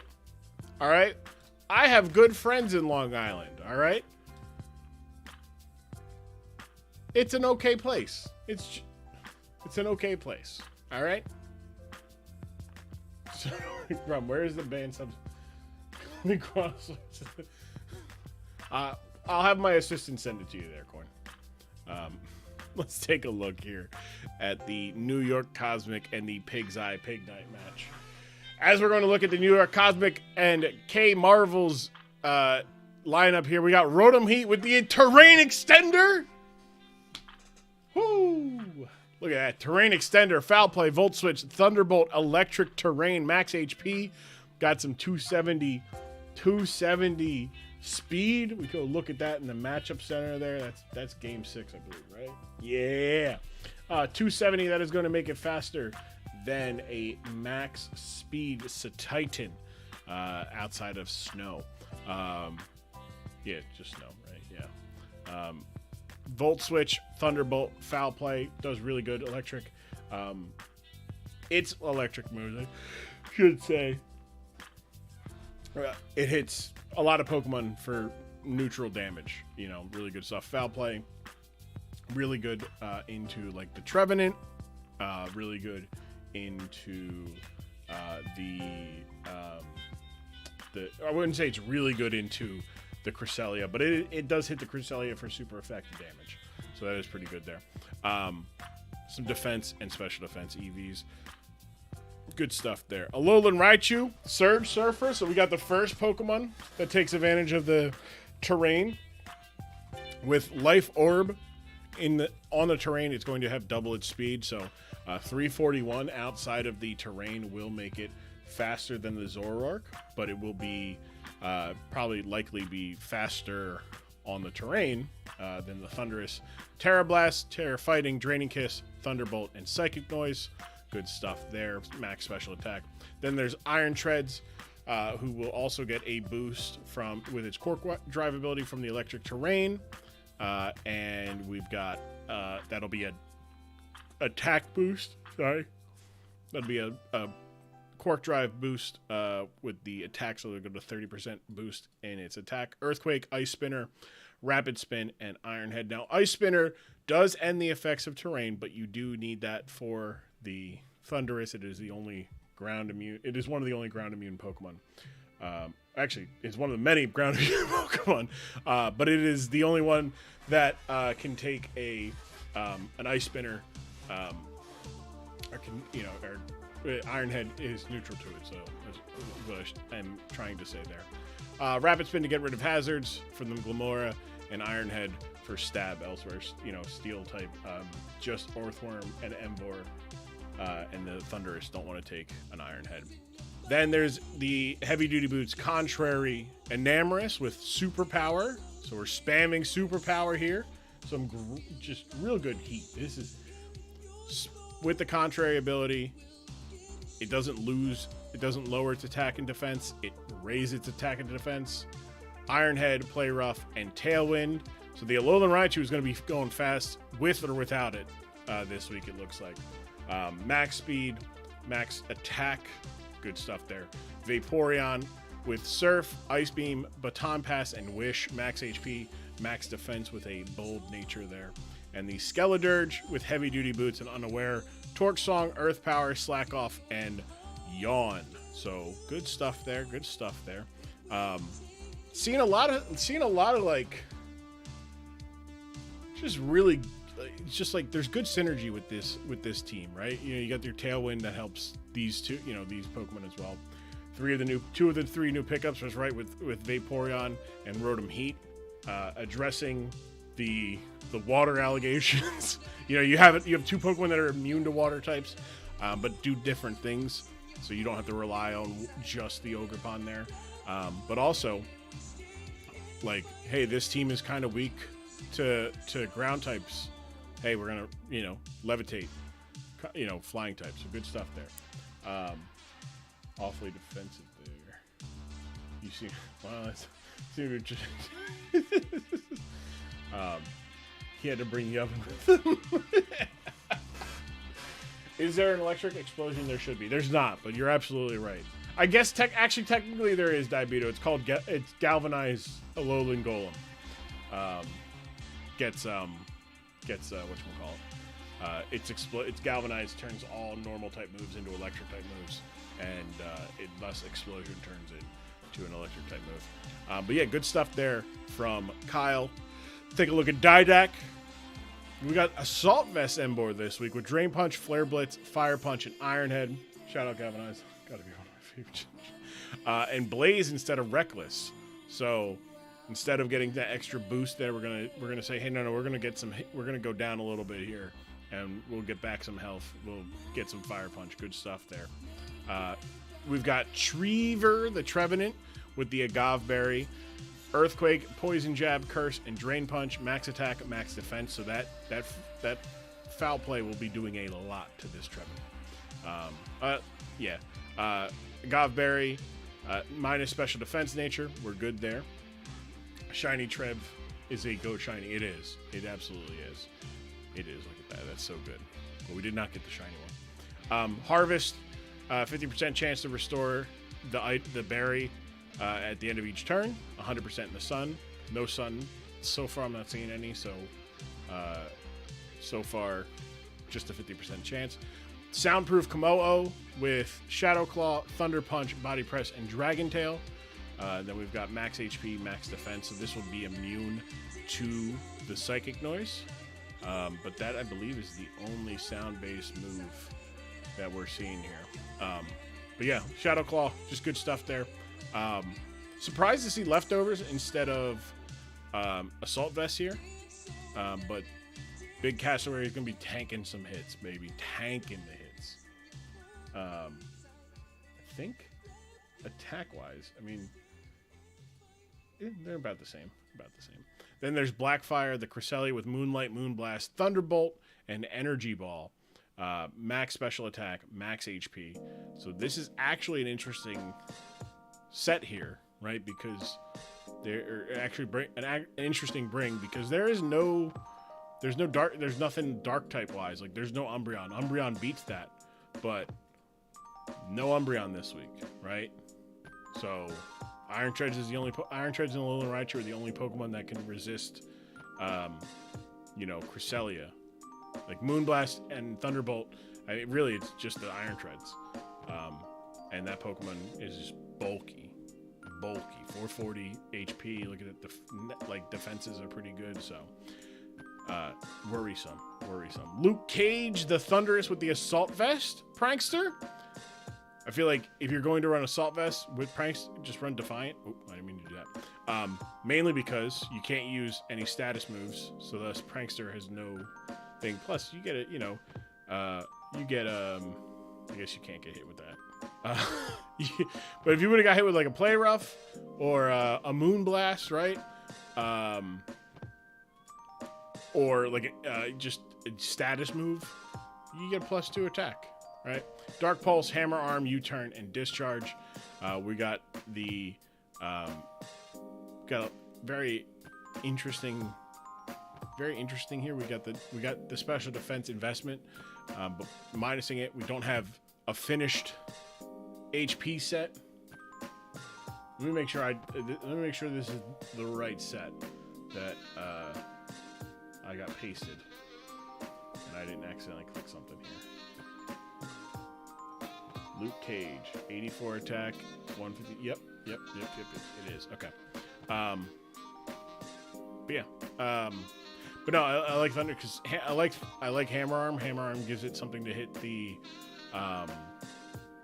Iron Treads with, because it is kind of the only check to it. I guess you could run Brick Break, but Hammer Arm does a little bit more damage. But yeah. Then there's Salt Bay, the Garganical, with the Iron Defense, Rock Slide, Body Press, Salt Cure. I really like I like Garganical this week. I liked it before seeing this team, right? Like, oh hey, Rock, Salt Cure. Hey, Raichu, it's just you against this thing. Going for a defensive one's not bad, but also it does have 100 base attack. Can go more offensive. But predictions wise, I believe the community is rolling with the Cosmic here. So the Cosmic are the community's pick. Oh shit, Pyramid EVs. That's true. So let's take a look here. This is your 5th match of the night. Not gonna lie, I miss Garganical the most. I bet you do. So New York will lead with Rotom Heat, as Luke Cage, the Thunderous, will lead for the Pig's Eye Pig Knight, as a U-turn will go after an Electric Terrain. So Electric Terrain is in fact up, as a Volt Switch will hit the Salt Bay for 22%, as Iron Treads comes out. Iron Treads in pretty good spot here to tank that Rock Slide. And it's got that Quark Drive attack, so it's going to be doing 30. It's got a 30% boost to its attack, and boy howdy, Salt Bay has nothing for that. Salt Bay, bye. Just whoo, just unable to like, just insane the amount of damage that gets done here. And now the Luke Cage is going to be slower than the Iron Treads. Iron Treads doing a lot of damage there and finishing off. So getting 2 knockouts early on turn 7. It is a 6-4 match, as Mr. Pig will come on in and threaten back the Iron Treads. Tears into a fire type, hits a fire punch for a quarter damage against the Rotom Heat, as Rotom will get the Electric Terrain back up, tank another hit, and hit a Volt Switch for 17% damage there, as Iron Treads is going to come back out and be in a very holy wow, lived the Drain Punch, as Cresselia is going to come out on 2%. The Iron Treads not in the best of shape. Probably should have just stayed in and get the chip there, as the Energy Ball is going to hit for a third of Vaporeon's damage, and putting the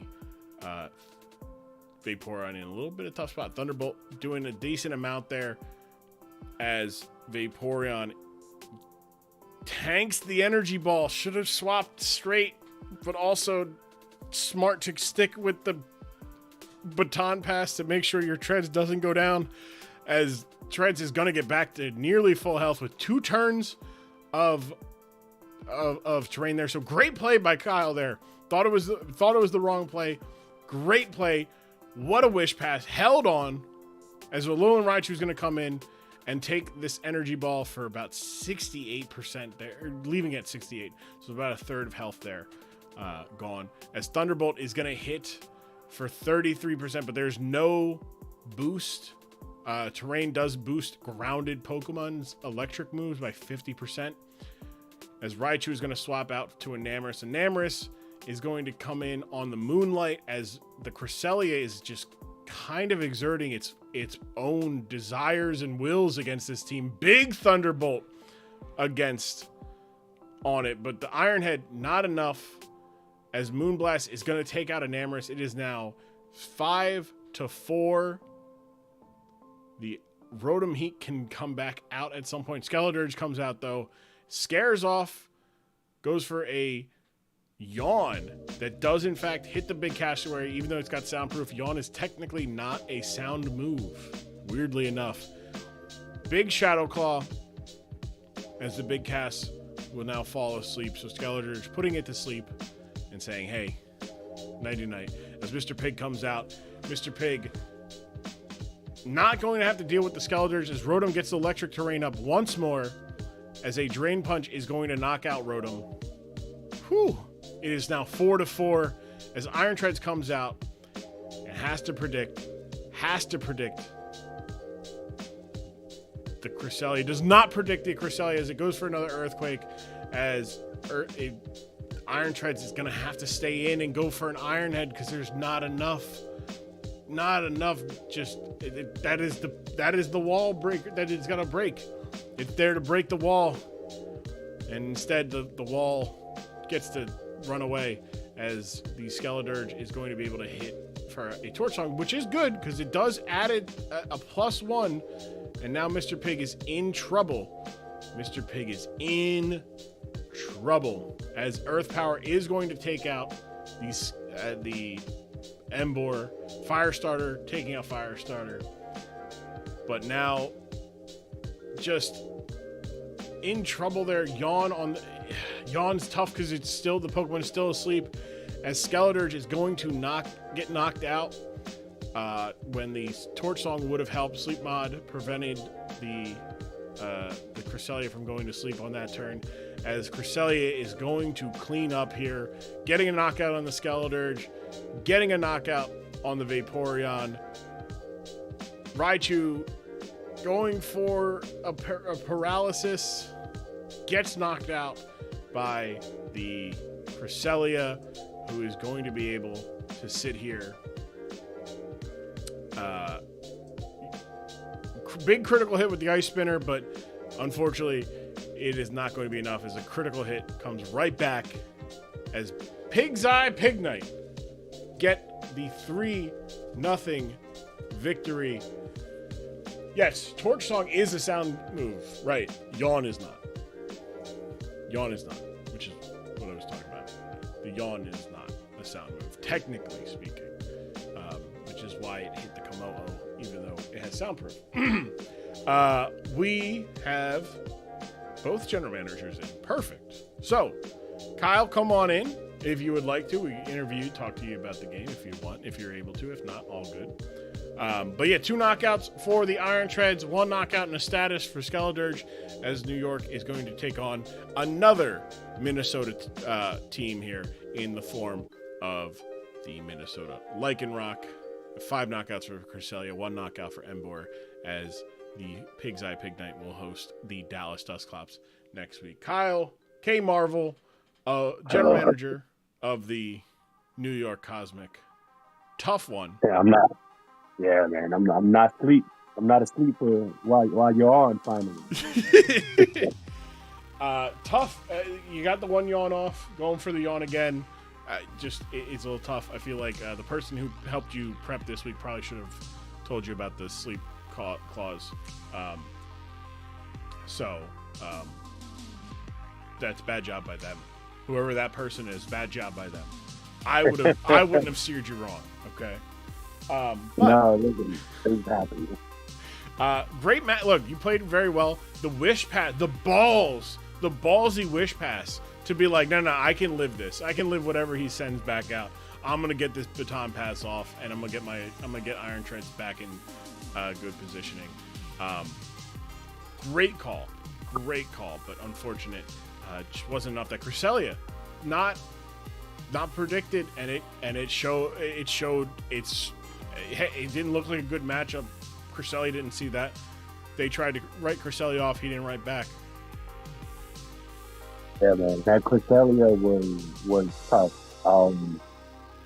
Getting those knockouts early definitely helped. You explained it that there was he had some of his mangas prepared for some of the ones that I did actually bring into play.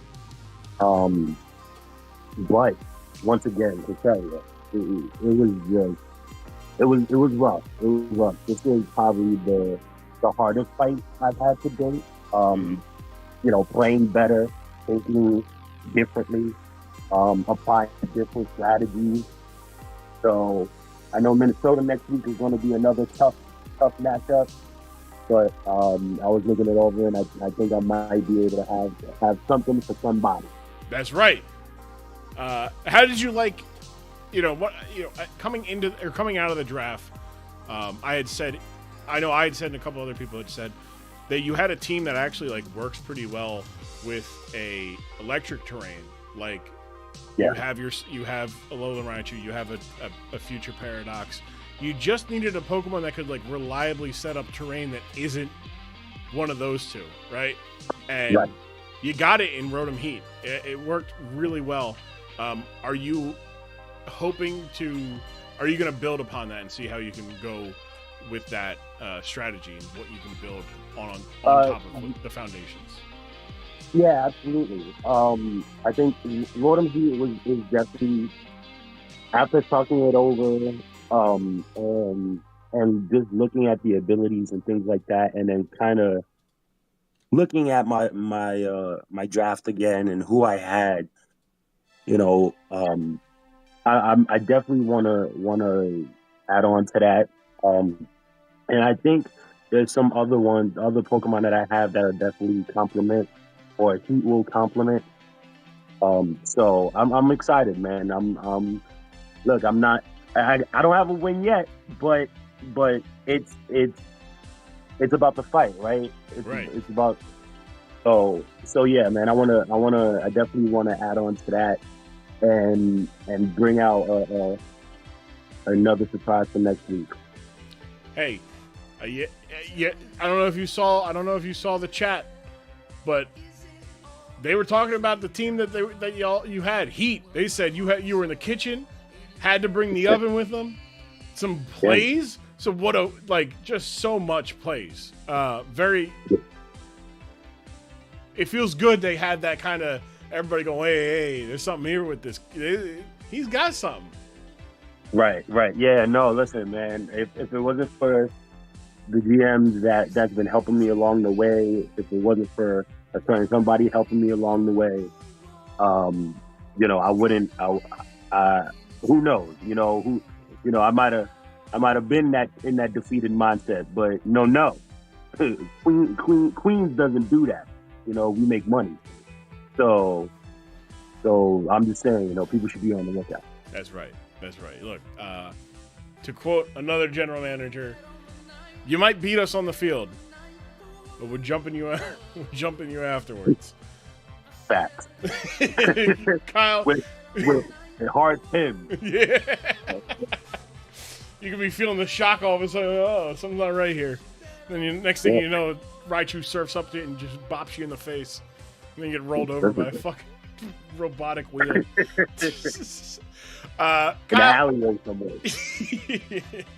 Kyle, thank you for joining us. Good luck next week against Minnesota.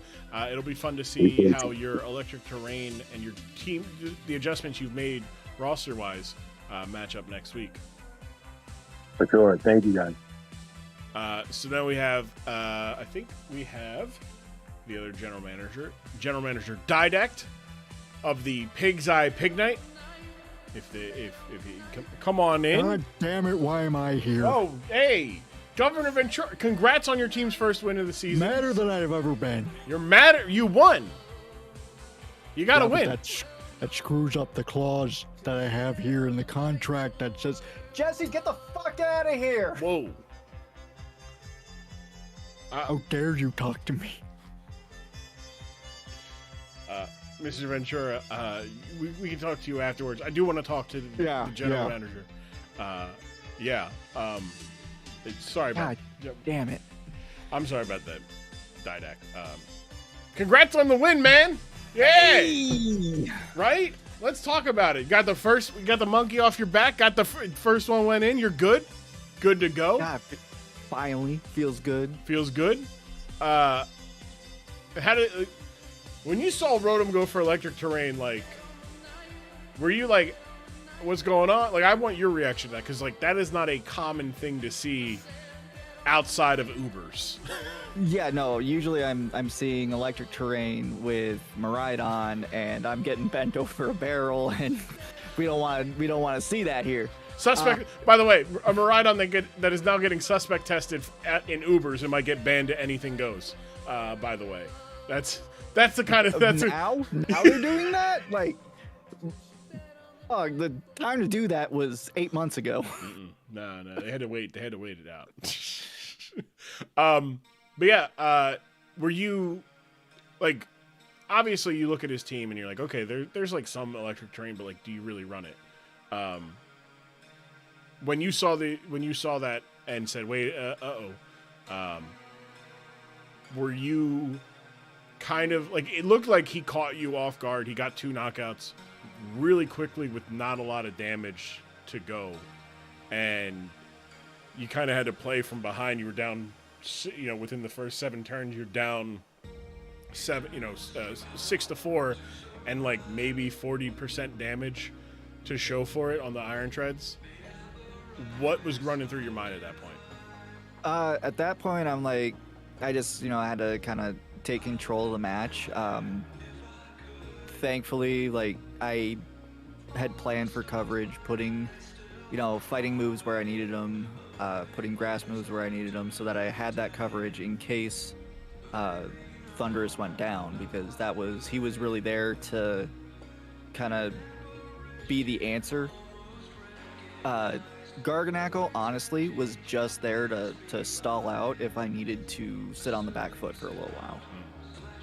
Losing him wasn't, I wasn't incredibly worried, but losing Thunderous kind of threw a wrench in it.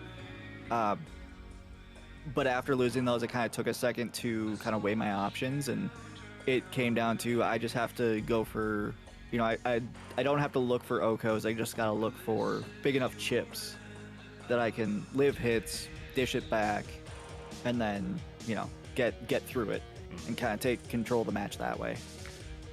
Big game for Cresselia, which on the surface doesn't have the greatest looking matchup, right? Like, you see, like, even if you just look at the team, you see Iron Treads, you see Umbreon, you see Skeledirge, you see Alolan Raichu even, who is, resists psychic moves. And when I saw that you brought it, I was like, oh, was that the wrong pick? Because, like, again, transparency, I helped Kyle get started, come up with some stuff, do some mocks with him. And, like, I thought about bringing Cresselia, but ultimately, I just didn't like it in the sense that, like, it just doesn't have a good matchup to be... I didn't think it had a good matchup to be brought, I should say. Because, like, hey, Umbreon just kind of sits in front of it and fucks it up. Like... Yeah, we talk a lot about, like, leaning on stab and looking for Okos in this league. And for me, at least this week, was very much the getting off of, looking for where those gaps are and where your resistances are, and play off the resistances while you may not get the stab.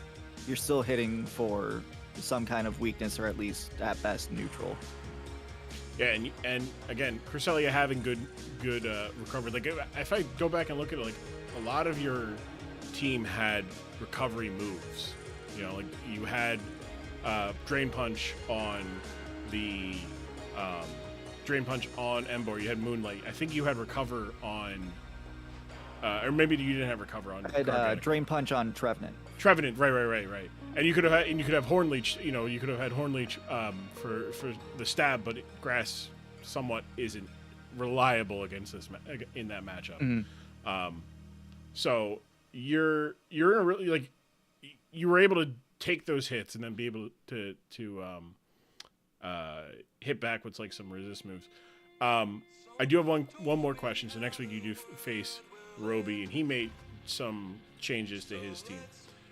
You have made changes to your team as well, adding some Terra captains, but more importantly, like, I think you, at least in my mind, you have gotten away of relying on the device. Do you think that played into, like, hey, I spent 5 weeks with the device, fear the device, now I don't, like, now you get to play around with, I don't have to bring the device? Yeah, I mean, I set up with the device, and like, I at least got stuff that was, you know, I didn't lean into it so hard that like when we had Raikou, we had Roar. When we have Dragon Tail and Roar on Komodo. But those are really the only ones that are really going to be able to do anything with those. We don't have a very good Whirlwind. We don't have much else that can really utilize the device. And really, a lot of the other GMs kind of saw through that early. I mean, you can even see in Kyle's set, he brought heavy duty boots on half his team, so he expected the device to be coming. And when, you know, looking at stats and looking at matchups, Lamora wasn't great this week, so Titan wasn't great this week. So we're just like, we'll roll with this, and we'll just kind of work with a brute force. It worked out. Next week you take on Dallas. Look forward to seeing your match. Hopefully your owner is a little bit happier about a win next week. I don't know what that was. I'll tell you what, he's happy about the win in the other league. I know. Congrats to that. Starting off 1-0 in that league, or 1-1. 1-1. Getting the win. Yep. That was a Getting good the win. win. Getting a win against a fellow DSPL GM, by the way. All right. Shout out to Corn Man. Shout Hey, out he played a good match, but AV Blissey go Burr. Putting AV on a Blissey is disgusting. That's just. Oh man. Yeah, Pat. I had the exact. Yeah, wait a second. Excuse me. But hey, good luck next week in your battle, and congrats on the win, General Manager Didac. Yeah, thank you. Of the of the Pig's Eye Pig Night from Minnesota, in Minnesota. Kyle, you said you wanted to mention something real quick. If you wanted to, you can. Yeah, it was funny because we were talking after, and we both said that we both had set up for specifically for Pokemon that we actually brought to the game, and it was just funny listening to it. So once again, anything can happen in the DSPL. Anything can happen. You never. Yeah, know. we had. Good. Yeah, our post game chats, we were talking about. He planned for 4 of what I brought. I had initially planned for 4 of what he brought. I was leaning on a 5th, but yeah, that's. It's kind of funny that we had chess matched that out unintentionally. Yeah, the beauty of Draft League of you're like, yeah, I thought you were gonna bring that, like. In my, I don't want to spoil it, but my week 1 matchup in the UNPL D League, my opponent thought I was going to be bringing a different Pokemon than I actually brought, and was caught off guard basically. And I don't know if it cost them the match, but they're like, why didn't you bring that one? I'm like, I don't know, I thought I had better options. It's like, hey, sometimes we all think differently of what matches up well, and it goes into the building of like, okay, but if he doesn't think I'm going to bring this mon, sometimes you got to leave a Sneasler at home for a Trapinch. Exactly, Vito, you understand. Let's see here. We got our next matchup here. We have the semi-main event. We have Aussie Illusion taking on the Cambridge Clodsires. We have a debuting general manager. Okay, good. We have a debuting general manager, but let's first talk about Aussie Marcus's team here. We've got the Raging Goddess, Trick Room, Psychic, Dazzling Gleam, Giga Drain, Hatterene. It's your standard Hatterene set from Marcus. Max HP, max special attack. We got just good stuff. Focus Ash, can't get taunted, might as well guarantee you get the Trick Room up. Then there's the Electrode, which is my girlfriend before coffee. The Hisuian Electrode, Volt Switch, Thunderbolt, Giga Drain, and Explosion. Max HP, max special attack. So saying, well, no, we don't need speed, which is, I don't think it's not that bad of a call, this matchup. 336, I mean, Kilowattrel Meowscarada, like, can hit it, be faster than it, but you're still faster than, you know, the Charizard, like a max speed Charizard. So if you're just like, yeah, I'm not worried about the Kilowattrel and Meowscarada because I have Trick Room, then it makes sense. Good typing, good solid stuff. Going for static there to punish anybody going for, you know, contact move there. Spectrier, the Glastrier, Leftovers, again, standard Aussie Marcus set here of max HP, max attack, substitute high horsepower, close combat, and Icicle Crash. Sneaky Smash, Terra Fairy, Bronzong with Levitate. Also, Terra Electric. I think, did he get that in before this match? No, he did not. Did get it in for the next match, though. So this will be a Terra Captain next week. Terra Captain, Terra Fairy, Sneaky Smash, Bronzong with Trick Room, Power Gem, Stealth Rock, and Psychic Noise. Max special attack, going into the, you know, splitting 82, 86, 88 for the HP into the bulk. So good stuff there. And because your min speeding you're never going to be faster than the Clodsire in Trick Room. That's the interesting thing. Trick Room, Clodsire, it's the slowest Pokemon in the match. That's a rare thing there's a rare thing for Marcus to not have the slowest Pokemon in the match. Then Kenai, Ursaluna, league leader in knockouts, Ursaluna, Guts, Flame Orb, Facade, Earthquake, Drain Punch, and Stone Edge, max attack, some HP investment, some special defense investment. And then Fruit Bazooka, the Volcanion. I love Volcanion. Maybe one of my favorite, just throw it like mid draft mons in Draft League, because it's got a unique typing and it's got Water Absorb and just really good stuff. Steam Eruption, Flamethrower, Earth Power, Flash Cannon with the Assault Vest, max special attack, max HP. Good stuff there. 145 speed there. Make sure, guarantees it is slower than a min speed Metagross. Well, it'll be, no, it's not fast than a min speed. I guess Mimikyu? Yeah, okay, Mimikyu. It'll be slower than a min speed Mimikyu. So that is Aussie. Let's take a look at Roy Johnson debuting in the DSPL. Good thing Clodsire literally can't do a thing to the bell. Correct. Boom on a 50. Hey, all I know is 4 moves. His hands are tied. That's true. I'm ready to get you so fucking mad. That's why. Let's take a look here at the Cambridge Clodsires. Ruining this team's legacy. Cambridge Clodussy. That right there. Clodussy. I'm gonna fucking kill myself. Hey! I'm just saying. Sorry, I'm going to bleeping unalive myself. Oh, no, that's not... Hey, dude, you quit, man. Yeah, thank you, Shirley. Step down to be correct here. Assault Vest Meowscarada with Thunder Punch, Flower Trick, Knockoff, Brick Break. Good stuff there. Max speed, max attack. Standard stuff. And obviously, going up against the Trick Room team is a tough first go, because you're like, oh, I just want Meowscarada to go fast. And it's like, oh boy. No, it doesn't go fast. Like, again, I talk about this. Whenever somebody faces Aussie Marcus and they get caught with the thing, but you also have to worry about, rain, so makes sense.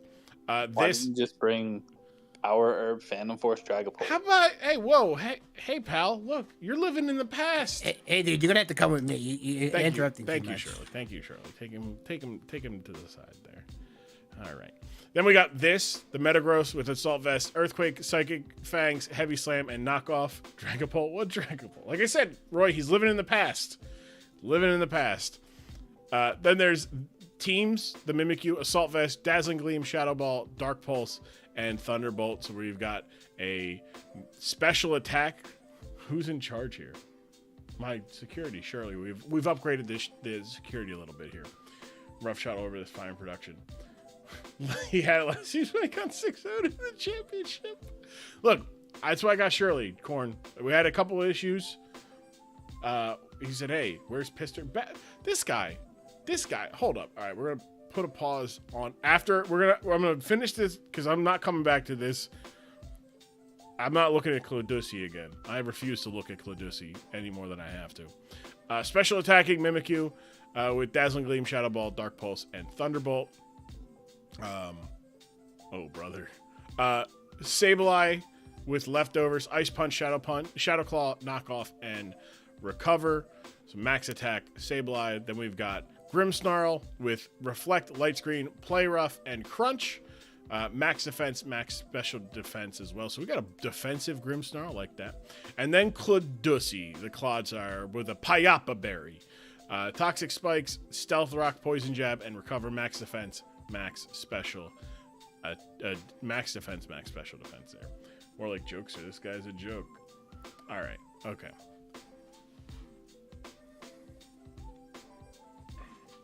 Come here, Bask. Shirley, can you let Bask in, please? Yeah, they did. Thank you. Bask, go ahead. Come on in, bud. Good evening. So we talked. Hey, good battle. Yeah.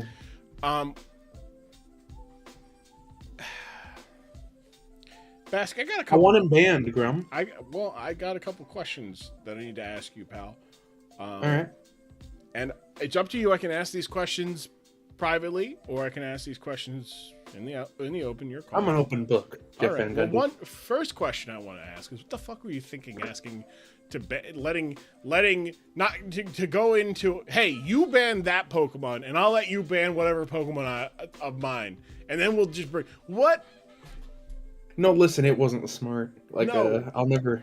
Okay. It was fine, you know. It right? happens. I got a lot more questions for you. We're not done yet. All right. I got a lot of questions. I don't normally. I come up with these questions on the fly. I've been sitting on these questions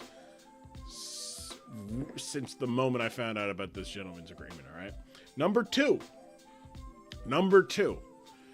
Why would you didn't lose any of your other Sun Pokemon, right?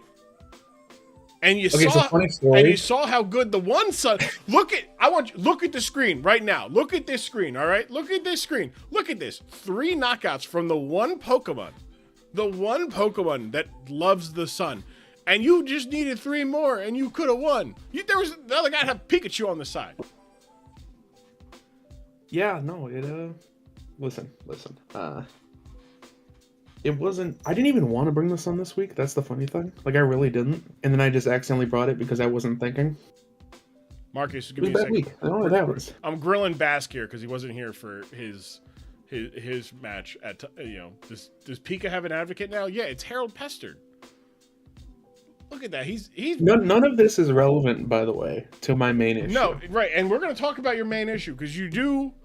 We are investigating it. You were not there. We are going to investigate this. We're going to look into the I'm going to have to ask you for. You're going to have to give me your source. I'll have to give up my informant. That's right. Okay. But I want you to understand that, like, if I go through with this investigation, right? There are some rumors that I heard that you were also thinking of going back on your word. Allegedly. I mean, yeah, that's what rumors are. They allege. So you realize, Bask, that in doing this, right? The paperwork has been filed. The press release has been released. The league office investigation departments are going to investigate this week.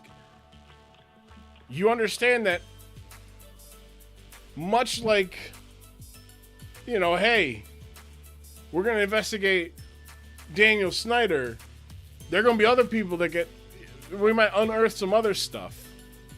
Yeah, that's fine. That's fine. All right. I'm just saying. All right, understandable. I'm just letting you know. All right. No, listen, I'm an open book. We know this. I need you to. I'm going to need your information. But yes, we are going to. You're absolutely right. We do want to make sure the sanctity of the league is it's on the up and up. And if you guys agreed to a gentleman's agreement and somebody would go back on it, it's a heinous act, right. Grum. A heinous act. I want to post it back. But hey, tough loss. But hey, you get another chance next week to get a win, and you're still over 500. So yeah, listen, we're still in a good spot. You're right. All right. Thank you, General Manager Bask of the Minnesota Lycan Rock. Let's watch this game now. All right, enough of this. Let's watch the Cambridge Clodsires with 3 Assault Vest Pokemon. We don't have to. No, we're going to. What? Surely. Sorry, dude. I was drinking some water. Come on, dude. All right. We got a fucking head. Right. We've got. You think that's bad, all right? Harold Pestard week 2 was getting. He had general managers publicly being like, "Get him out of here. He's bad for the league." No one's gonna say anything about Pat though. I'm just saying. No one did, I should say. They might say it now, but they didn't at the time. It's week 6. I'll still say. All right, let's see. By the way, I believe. Let's take a look at the predictions here.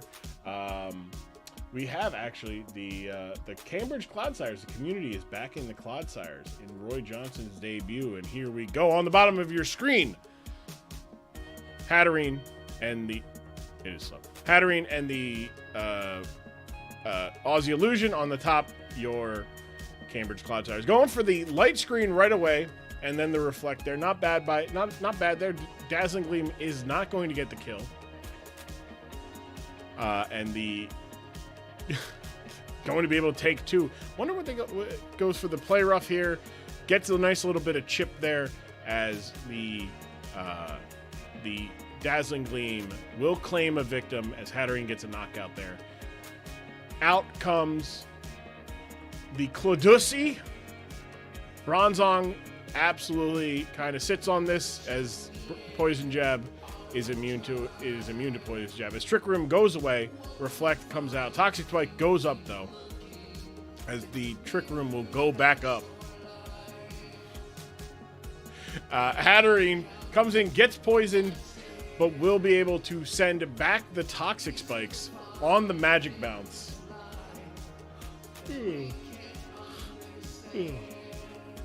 Psychic with the Payapa Berry, though, will be able to live that for nice damage. Wow.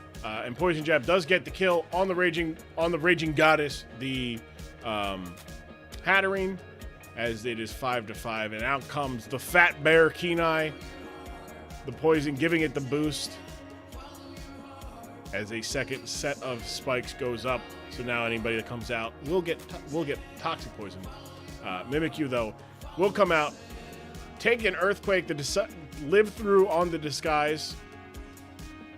Dazzling Gleam, though, not going to do much of anything there, as both Pokemon lose a tick of health because of the poison.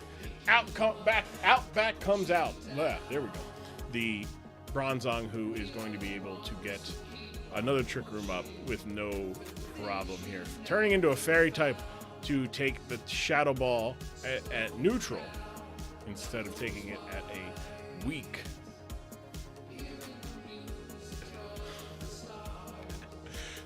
Stealth Rocks will go up for Bronzong as a Dazzling Gleam will land for roughly the same amount of damage as the Mimikyu just continues to get chipped away there. And Shadow Ball will hit for about a quarter of health, but the Bronzong too tanky, and Hatterene because of the the magic bounce will get another kill. Hatterene leading the Aussie in hazards and statuses as Volcanion will come back out, or will come out at all, hit the flamethrower, land it, but we'll take an earthquake there as Trick Room will expire, meaning Metagross will go first. Lands the knockoff. Why did that go like in smooth 120 frames per second? What the fuck? Out comes the Electrode, who is wearing the heavy duty boots, so will not be toxic there. Takes out the Metagross with a Thunderbolt. Lands another Thunderbolt onto the Sableye, who lands an Ice Punch that freezes. The freeze. Sableye getting a freeze, but didn't even last a single turn. Volt Switch though will take out the Sableye as Glastrier comes back out, and Meowscarada will come out after taking rock damage, getting poisoned, and Spectrier will tank this Brick Break. I think, right? Yeah, tanks the Brick Break and lands an Icicle Crash that does not kill the Meowscarada, but the poison does, ending this thing. Just, anger. Rah, anger. Yeah. Fat bear gonna kill. But hey, let me tell you something. I gotta do this. I gotta drop the camera here, so you can see. Look at this disgusting bullshit here. 3 knockouts, 1 hazard, 3 status, 1 knockout, 2 hazard, 4 status. No, this is disgusting. That's MVP like numbers, baby. MVP numbers. All right, 3 knockouts, 1 hazard. Great play by Aussie Marcus to swap in on the obvious hazard there, and people finally trying to compete with Overquill, right? Overquill just like, yeah, I'm just, it's about time. 2 knockouts from the Electrode and 1 knockout from Metagross. Roy will look to bounce back in his second match against Twin City, and Aussie Marcus will look to get a 3rd win against Delaware next week. Roy, if you would like to, you'd come on in, have a nice little interview. Welcome to the DSPL. Hello. First of all, I just want to say, before I get into this, obviously, while it is a great opportunity, and I definitely appreciate being a part of this league. Hey, this guy, that's it. Get him out of here. I'm going to call the authorities. This is definitely not the only league I'm in currently, right. So I definitely have other priorities at the moment. And I will admit, I didn't have as much prep time for this specific battle, so if my performance here wasn't the best, and even then, I don't think it was a terrible performance in my personal opinion. Maybe some questionable plays. I will admit my big mistake here was not preparing my team as well for Trick Room, because the only mocks I did was with you, Grum, which I appreciated. And you did have Trick Room there, and I didn't know enough about Aussie's team to know that they were Rain or Trick Room, so I was trying to see which one they'd go with, and I didn't prepare enough for the Trick Room, and honestly, that was definitely a mistake on my part. I think in general I handled that Trick Room relatively well, though. Mm-hmm. It's only ever been Trick Room. Well, hey, right now, we threw him. Like I said, we threw him right in the deep end of the DSPL. It's like, yeah, welcome to the DSPL. Face the guy whose team looks like it might not run Trick Room, only for him to only run Trick Room. Yeah, I did. Hey. No, you're right. No, like, I'm with you on this. Like, I agree. Like, I think the more experience I have in this league, the better I'll be in this case. Right. Look at my situation. I'm literally replacing a coach who's giving me shit and all that stuff. This guy. Look, don't listen. He thinks because I'm not even salty. Don't even listen to him. Look, that guy. He was a really good general manager last season, right? And much like think how like Tauros in Gen 1 was a really good Pokemon, and then power creep happened and some changes at 2 Grum. Buddy, let me tell you something. I hate all my general managers. I just want to say, you know, I'm with the team that has had 5 losses going into this, and I've seen cases in this league. I've seen your video on season 1 where, you know, a replacement coach managed to get their team into playoffs with a losing team.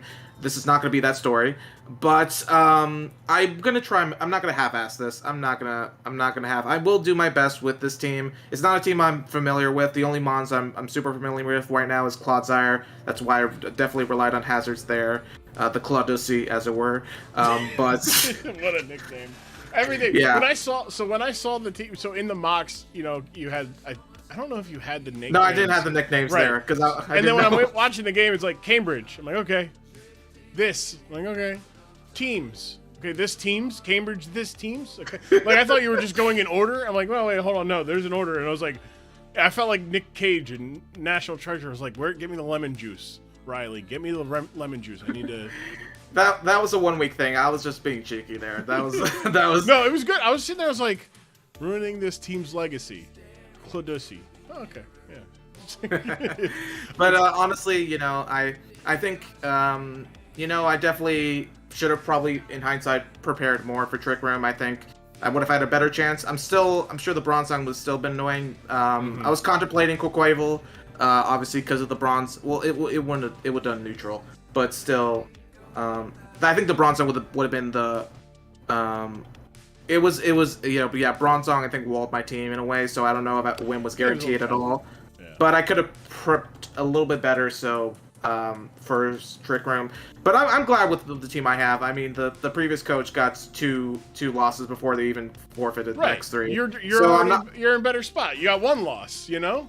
Yeah, I'm gonna try my best. I'm not promising a winning streak after this, but you know, I'm gonna do my best. Look, you know, you're playing with house money, Roy. That's how we look at it. Yeah, you come. It's a team I'm not familiar with. It's yeah. We'll see how it goes. It's definitely a promising team because you do have Miascarati, you do have Quaquaval. Yeah, so I agree. It's just this was not a good matchup for any of them against.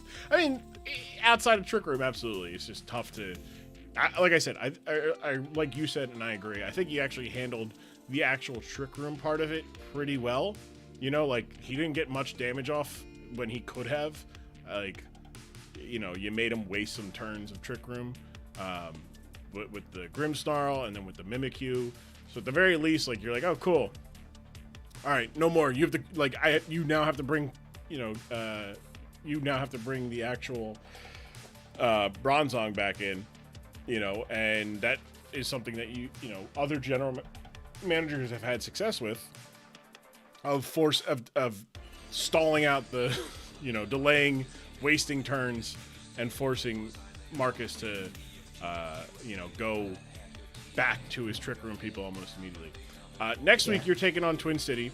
I don't know if you've taken a look at Ash's team. I have something planned. I'm not, you know, we'll see how it goes. I'm gonna have a little bit more prep. I basically had a day's worth of prep for this battle because I just had a lot. But I'm gonna be better prepped for this one at least. I'll try to be. You got enough. You got more time than Pat does. All right, that's how we're looking at this. Yeah. Roy Johnson, thank you so much. Also, go check out Roy's stuff. Roy is in the Duosian Draft League and is doing some good stuff over there. And you can follow Roy on YouTube, Roy Johnson. Right, it's just Roy Johnson, right? I think it's Roy Johnson ready, but yeah, pretty sure. I appreciate the shout out. Of course, of course. And tough talk from that guy. Look at him. He's outside the booth, everybody. He's outside the booth with a sign. Look, we called him the American. I don't get why he's very mad about Assault Fest Mimikyu. I genuinely don't know what he's mad about there, to be honest. Now we're plugging shows. What? Hey, look, you can go. Y'all can also check out Kyle K Marvel, Kyle G, Four Corners Commentary. All right, wait till next week. That's right, baby. But also, yeah, I forgot to plug that. It's because I'm not in the habit. Because I was like, I made it a point. I'm like, all right, if Roy, plug Roy, and then it's like Kyle. I think we did the first time, but I don't think you were here. And then it's like I get in the habit of doing it. But Roy Johnson, interim general manager of the Cambridge Clodsires. Thank you, pal. and we look forward to seeing your play next week. Thank you. Honey, I got a big store. Let's get. Is Marcus still here? Let me scroll. Ozzy Marcus, come on in, pal. Winning general manager of this week's battle. The master of Trick Room. The master of reversing your speed order. The rider of big fat bears. The man who threatens rain, but much like any other weather man, does not follow through. Ozzy Marcus, congrats on the win, pal.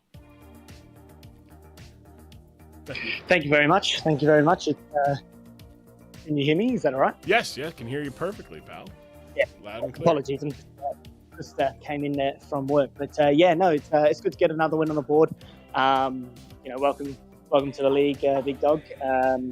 So there's nothing really more I can say. I was really concerned about Pat's team coming in, and I had prepped for something completely different.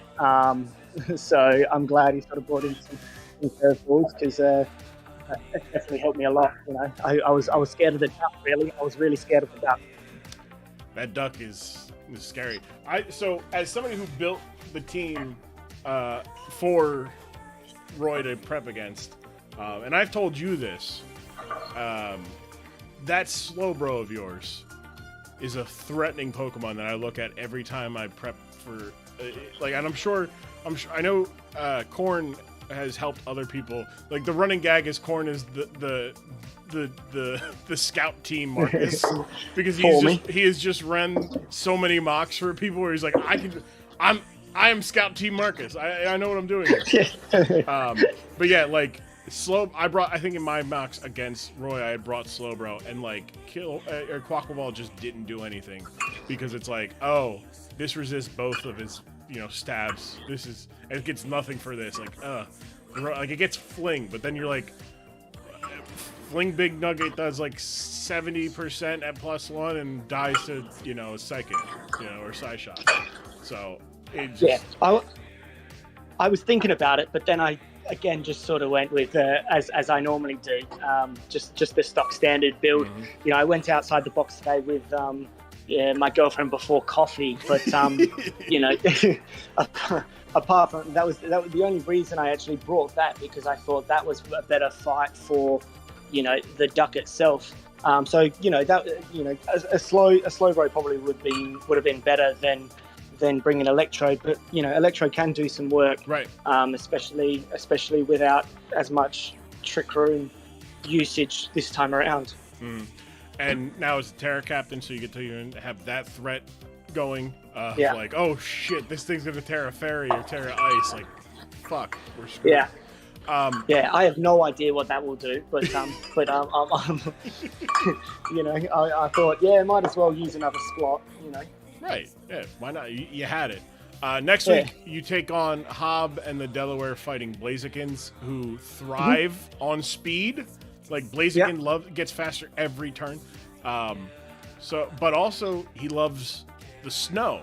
So it is going to be Trick Room / rain versus snow plus Blaziken speed boost. So I'm excited for that matchup. How are you looking at this matchup for it next week? We're looking. I don't know, to be fair. No, I'll look at it in detail probably in the next sort of day or so. A snow team is tricky. In theory, maybe I do bring the rain. Probably not, but yeah, I'm thinking about it. It's certainly being thought of more this coming week than any week previous. Yeah, exactly right. If someone wants to, Corn, if you want to mock against him with the rain, that'd be great. And then just send me that pokey paste, and I'll just run it. Corn, you got to do it now. Almost you and I got to, because I want to see. Just send me the replay as well. I'll just upload the replay just so I know where I might slip up with your set that you've created. But that might be a plan. First tag team of the Australian tutor and the true Aussie. There you go. Look, I mean, like, Corn said, "Let's link. I have some ideas." I've seen the teams that Corn has mocked up to represent you against people, and I mean, judging off of your record, he does a pretty good job of preparing people for your team, which in theory means that he can prepare your team. He's got some heat that he's been sitting on. Maybe like. Yeah, there's that sort of reverse sort of prepping others means that he's probably more well versed in my team than I am with my team. I know. Look, the Bear has like 12 knockouts, man. In 6 weeks. Kenai's a king. To the point where like you didn't bring King Gambit. Like we talk about how like the nuclear option King Gambit and how that's always a threat, and it's like no, like we just got this big bear, and y'all are you guys are worried about that guy. This is a guy you gotta be worried about. I was thinking, I'm like, well, because we had those discussions about a certain weakness that we had, and I was back and forth, and I was like, well, screw it. I think the Bear is more of a nuclear button than King Gambit. King Gambit is very situational, and it was the run of the season last year until I got all good old Spectria, the Glacier out. But yeah, now I've got Kenai and a bunch of others, and just absolutely rocking it. To my 2 and 4, total. But having some fun with them. That's right. Well, Marcus, congrats on the win. Looking forward to seeing you next week in your battle, and maybe we'll talk to you as well. And I think I'm gonna guess you're at work prepping for the day. So I hear glasses cleaning. So I'll let you get back to work there, pal. Thank you for joining us. Pleasure, guys. Pleasure. Aussie Marcus of the Aussie Illusion. Aussie. Oi. There we go. I was waiting for I knew Marcus went away and he was like, shit, hold on, let me unmute. I clicked mute like 3 times and I was like, unmute myself. The panic. I was just like, no. Boiling up. I will get hit by a car. It's like, don't step on a crack kind of thing. Like, it is unlucky to not reply. Yeah, exactly. And you know what's funny? If Marcus said it just loud enough, somebody would then continue the rest of the chant in the restaurant. Everyone was just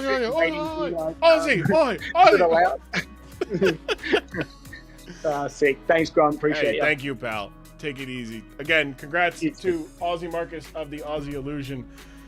You can destroy the entire country for 3 words. Yeah, 3 words. And that's the thing. Emus can't speak English. Could you imagine if the emus could have said it could have got the chant? That war would have been handled sooner than it was. Good Lord. Sorry, Marcus. And other Aussie.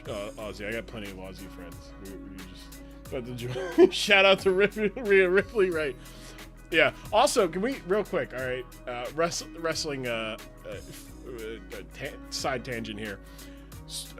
Elimination Chamber was great. Hell of an event. Also, Revolution, really fucking good. Corey Graves, that man said, mommy, mommy, mommy, oi, oi, oi. And he said it in a certain way that made me go, excuse me, sir. This is a little weird. You think the emus can't speak English? You haven't gotten drunk enough in Australia. Those birds are talking to me. He thinks he's me. Yeah, he's nasty. Yeah, kind of. I think we talked about it like the day after. I'm like, what the fuck? But yeah, so that is Marcus of the Aussie Illusion. We're going to make sure I got this stuff all together now. Hey, I'm Grum, Commissioner, host of the DSPL. And if you haven't yet, go ahead and hit a subscribe on YouTube and like on YouTube and follow on Twitch. Perhaps even look at my Twitter, which is at I am Grum. Just go to twitter.com, I guess, or yeah, twitter.com still works. Redirects / I am Grum. Also, go to support.grum.tv and you can become a patron, and you get my uploads early. You get my uploads early, so you get to see my upcoming Draft League battles early, as as like a perk on top of other stuff. All right, come on, bring the Duff guy in, the Duff guy Pat. Right, dude, short leash. All right, yeah, you're right, short leash. I'm hovering over the server mute button. All right, well, I'll keep this short and sweet. This will not be how my legacy goes out. This is not the last you will see and hear from me. Okay. Well, I hope not, because the league does miss the Duff guy. All right, I'll say it. Gonna do a shoey in the illusions. That's not Cambridge 7-8 through 15 games. Like in their last 15 games, because they had 12 last season. They had 10 last season. And they went 8-2 last season. I almost fell on. Sorry, 7-9. They did you? No, they went 8-2 last season. 7-3 last year? No, they beat Colorado. Beat them. Oh, because they 1-1 in play. Yeah, but he's saying regular season. This man can't do math. No, because you went 7-3, and he was a game above you. Yeah, I was 8. Yeah, he was 8-2. Literally just looked at the doc. Which doc are you looking at? 7-3. He was 8-2. Season 1. All right, let's go see here.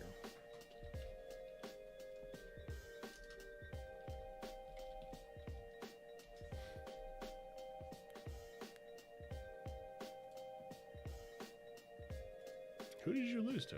Who was the other loss? Long Island. Oh, San Antonio. That's right.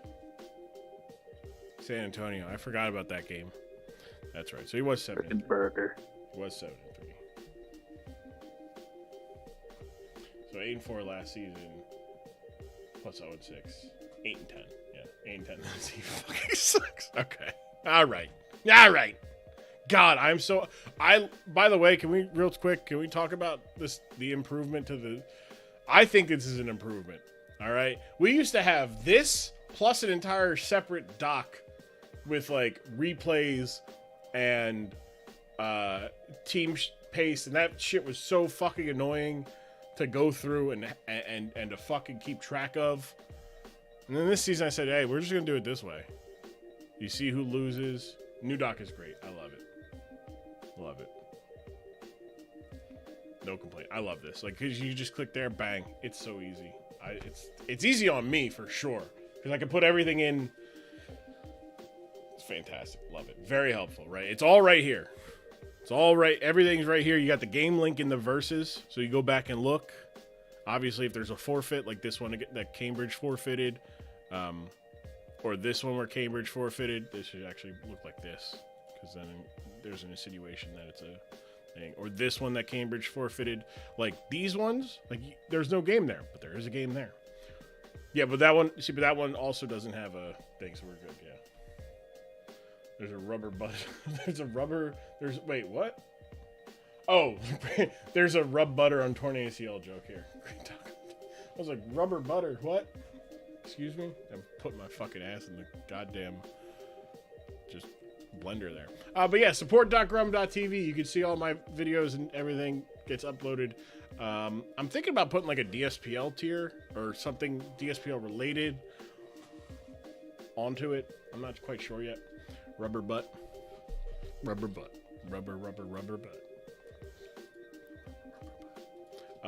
I'm doing this just to buying time so I can put the information I need to on the commish sheet without spoiling the content. Because I don't want to spoil my own content. You know who spoils their own content? Schmucks. Alright? Or people that sell the spoiler of their content to Patreon access tiers. So let's talk about Sacramento and the Montana Marowaks, our main event battle. So talking about the changes. Also, did I get new terrace? Yeah, we'll talk about that after this game. Yeah. Grandma. No, what? No, consensual. It's 4 months ago after getting swept out of finals. Good lord. All right, so we've got I Need a One Dance, the Gouging Fire, Dragon Dance, Heat Crash, Earthquake, Scale Shot, Max Attack, Max Speed, Booster Energy. That is going to be Booster Attack. This is fucking disgusting. Barry Bonds. By the way, can we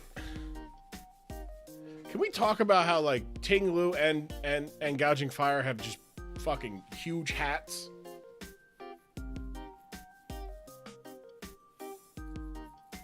Big ass hats. Get us in trouble with that hat league. Actually, we don't have a merchandise thing for hats, so we should be good, actually. Ting Lu with assault. Putting an assault vest on Ting Lu is so rude. It's so fucking rude. Yeah, special attack. Yeah, it's gonna get 25% lower. You know, I'm also gonna put an assault vest on my fat fucking Pokemon. It's so rude. I should nickname Ting Lu evil. This is an evil set. Yes. From the island. Big hat, bad guy. Heavy Slam, Earthquake, Throat Chop, and Rock Slide. Summon defense. There's no reason for this Pokemon to be this fucking fat, man. Look at this. Battle with friend. This was a battle with a friend, right? Right. This is what he brought to the people he likes. All right. Said I got some extra bullshit for you. This man ate my son. The Lumberry Brambleghast with Infiltrator. Poltergeist, Power Whip, Shadow Sneak, and Rapid Spin. Max Speed, Max Attack, not Max Special Attack, but Max Attack. Where's my commit sheet so I can look at the speed tiers? Because 306 is an important number because it is faster than the Suicune. So, also, not Max, but yeah. Then there's Walmart Trapinch, the low kicks with Choice Band, Tinted Lens, U-turn, First Impression, low kick, and Sucker Punch. Max Attack, Max Speed. It's funny that this is the Walmart Trapinch. It's like, no, this Pokemon already gets stabbed like naturally. But yeah, great priority. U-turn, just really good. Tinted Lens. Moves that are not very effective deal double damage. So that is very good ability. Then there's Bulbo Spongiosis. Did I say that right, Beto? Spongiosis? Bulbo Spongiosis? Bang. Yeah, okay. I've been trying to pronounce that in my head for 3 days. I was like Bulbo Spongiosis. That's not. It's a. Nah, it's a muscle in your taint. Hold on. I'm gonna do this off stream. Bulbo Spongiosis is a paired muscle of the pelvic floor. It is found in the superficial perennial space pouch, together with the ischiocavernosus and superficial transverse perennial muscles. But it's a sexually dimorphic muscle, meaning that it is different among sexes. I'm looking at diagrams. This is definitely not. I was like, this is very, very not stream friendly. I'm very glad that I did not. Shut up, pelvic floor. Google it on. Absolutely not. Refuse to. All right. If I could. No. Show it. No. Y'all can Google it. Y'all got Google. Google it. All right. Like Harold Pester said, you can Google it. At least you could for forcing this game to be played. Nah. Look, everybody's got to play everybody at some point. Everybody on their schedule. I will not be silent. That's fine. Volt Switch, Thunderbolt, Soak, and Parabolic Charge. At first, by the way, I thought this was the proper name of Bulby from Jimmy Neutron. I thought that was his name. Slap, slaps. Clap, clap, clap. Yes, exactly. Yes, we all understand Bulby because he looks like a guy who goes slap, slap, slap, clap, clap, clap. What a fucking great. I was like, is that his? Did Diabeto go and look up what Bulby's last name is in Jimmy Neutron? Like, what is Bulby's last name in Bulby Jimmy Neutron? Bulby Stroganovsky. That's right. That's why. If anyone, right, there's a kid I was going to look like Bulby. Bolby with an I, thank you very much. It was a D'Anthony Melton. Swords Dance, Draco Meteor, the opposing glue score, Faded Bask one. Yeah, that's how it goes with most of them. All right, so then just max defense, max special defense, and you get the electromorphosis, so you get the charge effect, which means your special. By the way, your special defense goes up, and your next electric attack move does double damage. I think the double damage. I forget if it's double damage. But yeah, and you have that for the whole... Yeah, double. Okay. And you get a 50% boost to your special defense. Very stupid ability. Very stupid. So you're just like, yeah, I'm even more bulky. Which pairs well with Soak and Volt Switch. And this Mormon Bulby over here. And then Punctuate the Florgus with Wish, Moonblast, Psychic Noise, and Grass Knot, Flower Veil. Two really, like, just bogus, fucking terrible solo... But this Pokemon's ridiculous. The 154 special defense. Max HP, max special defense. Which, again, like, we're going to look at it, but there are some special attackers that are... But we don't need... There's a lot of special defense. Also, Pokemon brought against a friend. Well, let's see what Cornman brought against his friend. Starting things off, we got Terra Fairy Colossal with Rapid Spin. Terra Blast, Overheat, Power Gem. Okay, standard, but special attacks, base stuff. So, you know, working into Beto's, plan so far. Assault Vest Goodra. This is also disgusting. Like this is also fucking disgusting.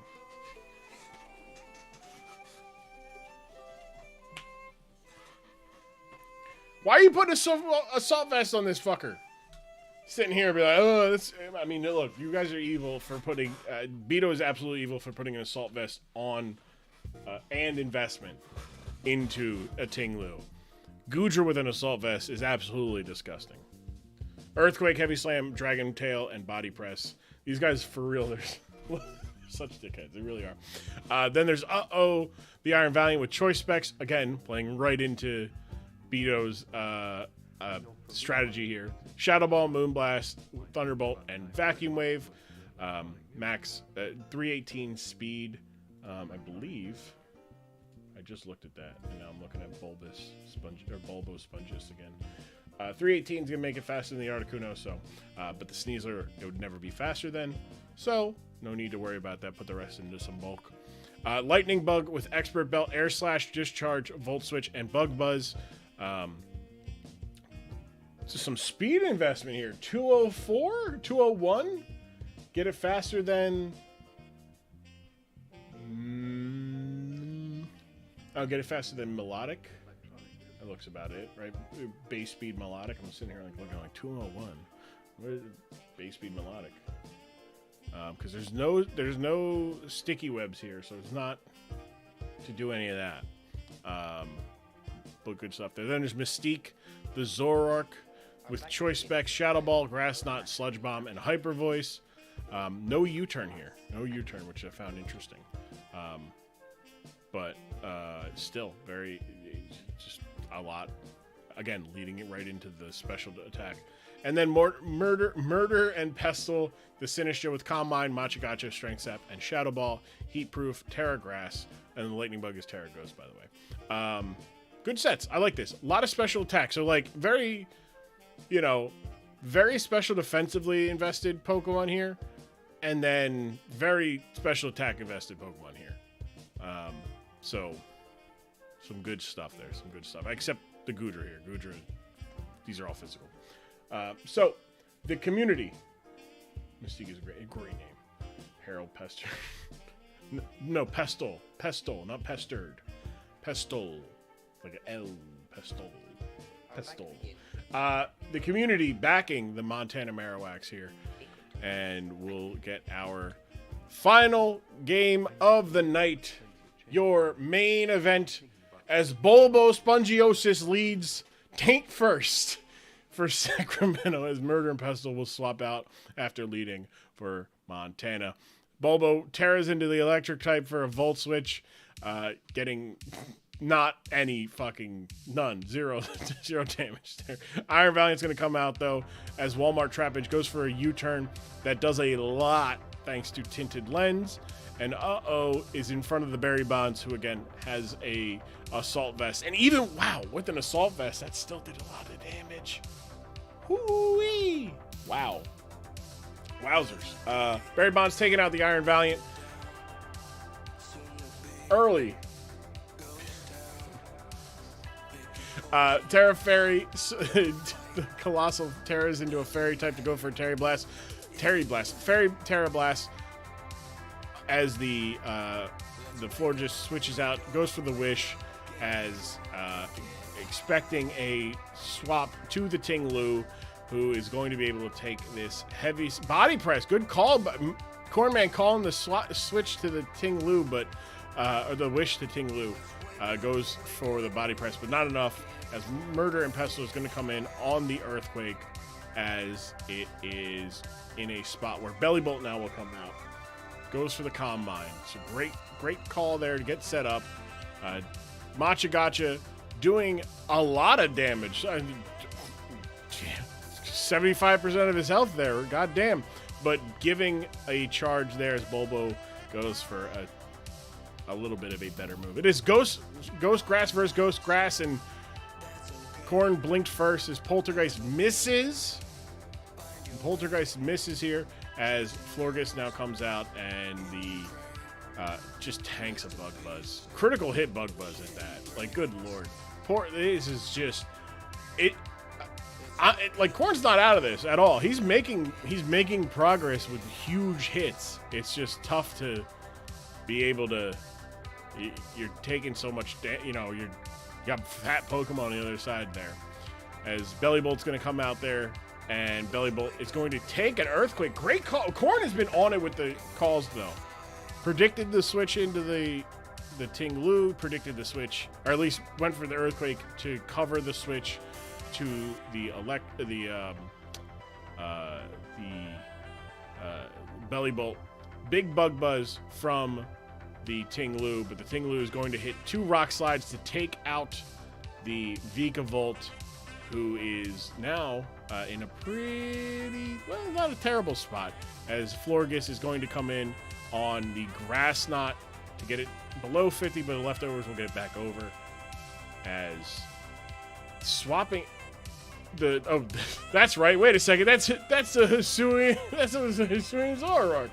Big U-turn for 31% the damage there, as Dragon D's is going to go for the Heavy Slam into the Brambleghast. Good lord, big damage. But the Power Whip into the Dragon D's, who did not opt for the Sap Sipper this week. Does get the knockout. It's 4-4. Walmart Trapinch, though, is going to come in here and is going to go for another potential U-turn, going for the low kick on the Colossal, who is able to tank that and will hit a big overheat for 20% damage. Big overheat, guys. Big overheat.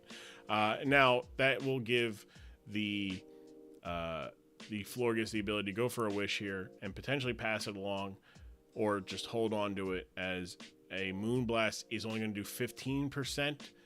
And the Body Press over predicting there, as the Wish is going to get the Florgus back above 75%, as a Heavy Slam will come in big time.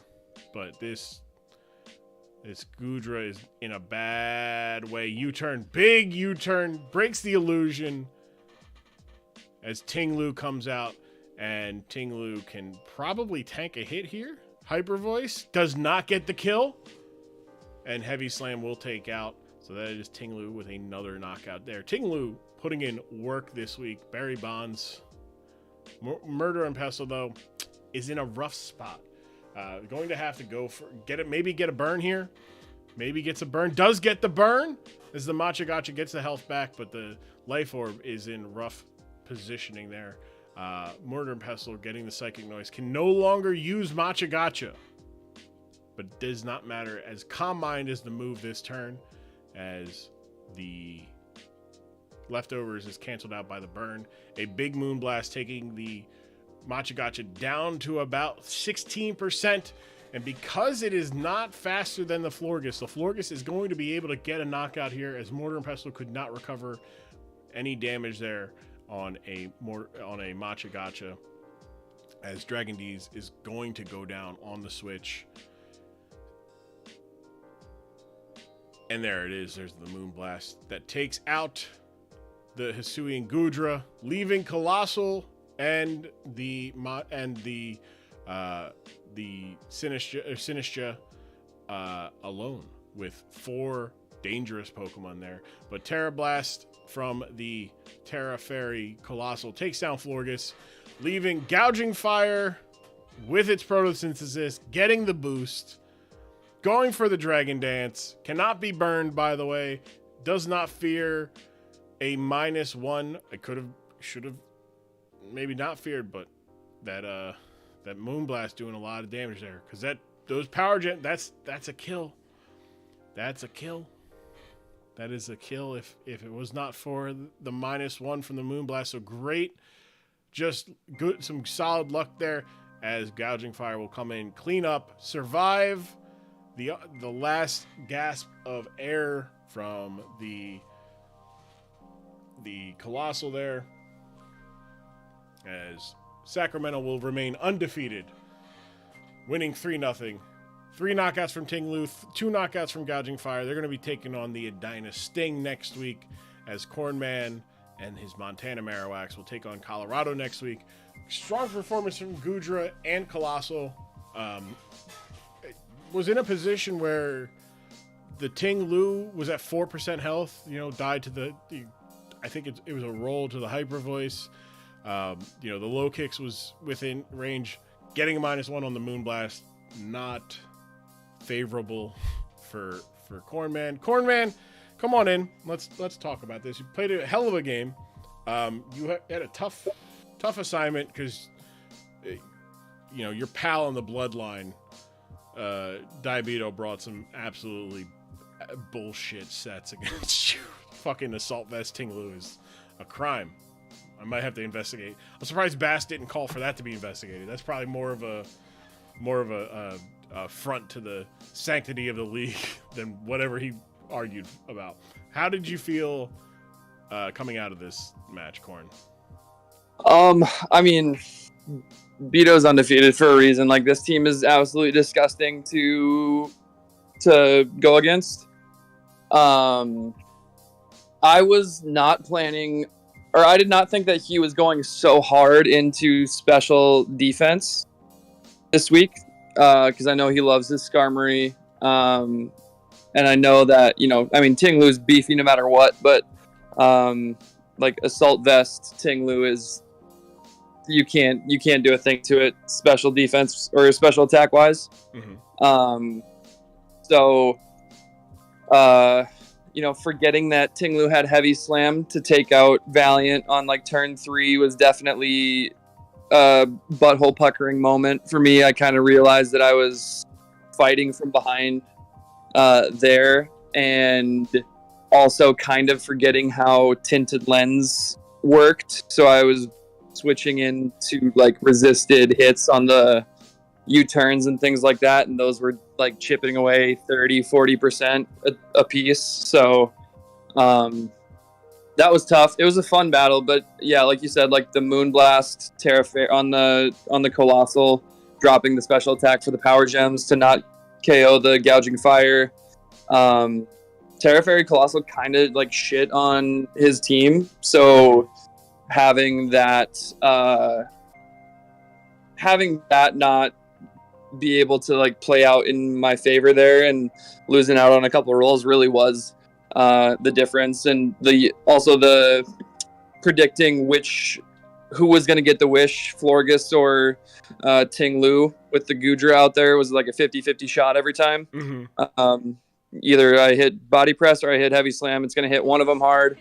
The body press there would have been a roll to kill Ting Lu. I think it had like 28% health left. I can't remember exactly what the percentage was, but the first body press I think did 26 to Ting Lu. So it was definitely in range. So I just chose wrong. I probably should have got the Florgus just so, or like went for the Florgus just so like if I got it, wishes were not going to be a thing anymore. Right.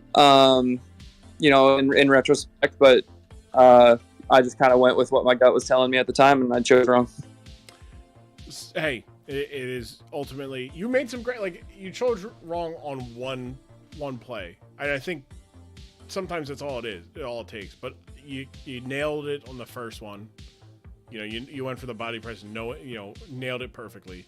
You nailed the earthquake on the going for the earthquake of like, oh, maybe he's gonna try to sack the belly bolt, right? Like this will probably do a good amount. Like I could see, like you were making good plays. I even called it out. Like those are good plays to make, and it was keeping you from getting behind in terms of momentum, right? Like, oh hey, I'm gonna, like, oh no, Ting Lu is back at full health, right? Like if you go for heavy slam, that thing's at 90% health versus at 60% health, and you're like, all right, like that's pretty good. Like that is good for you because prevents him getting too far out ahead of you.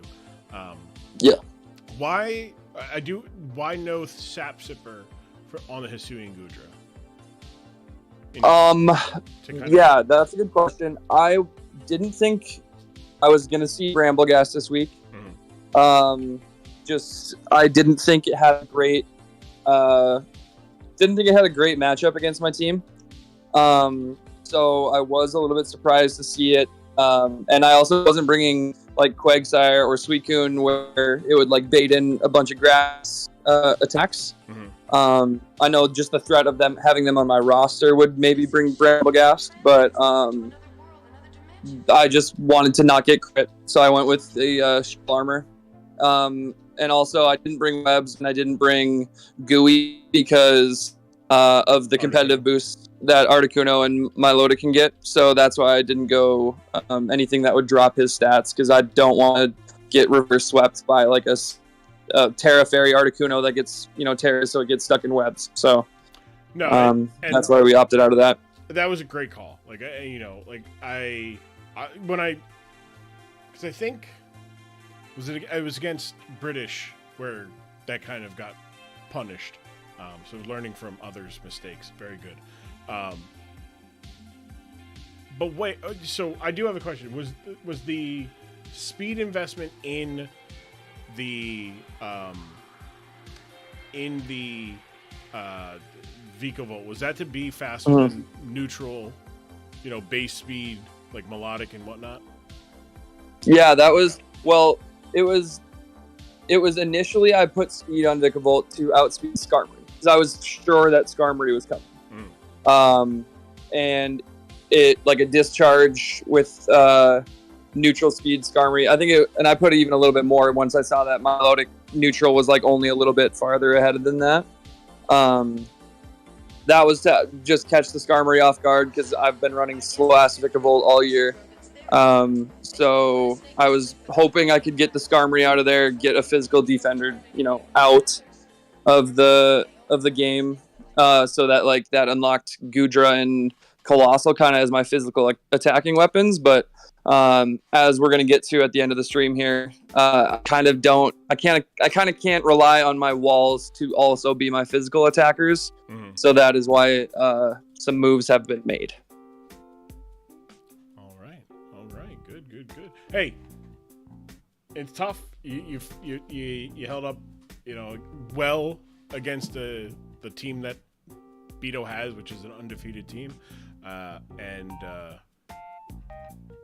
you made some changes, I think, for the better, and we'll go over them in a little bit. Looking forward to it. Next week, you are going to be facing, Colorado, which is currently a half game behind you, at 2-3. You're 3-3.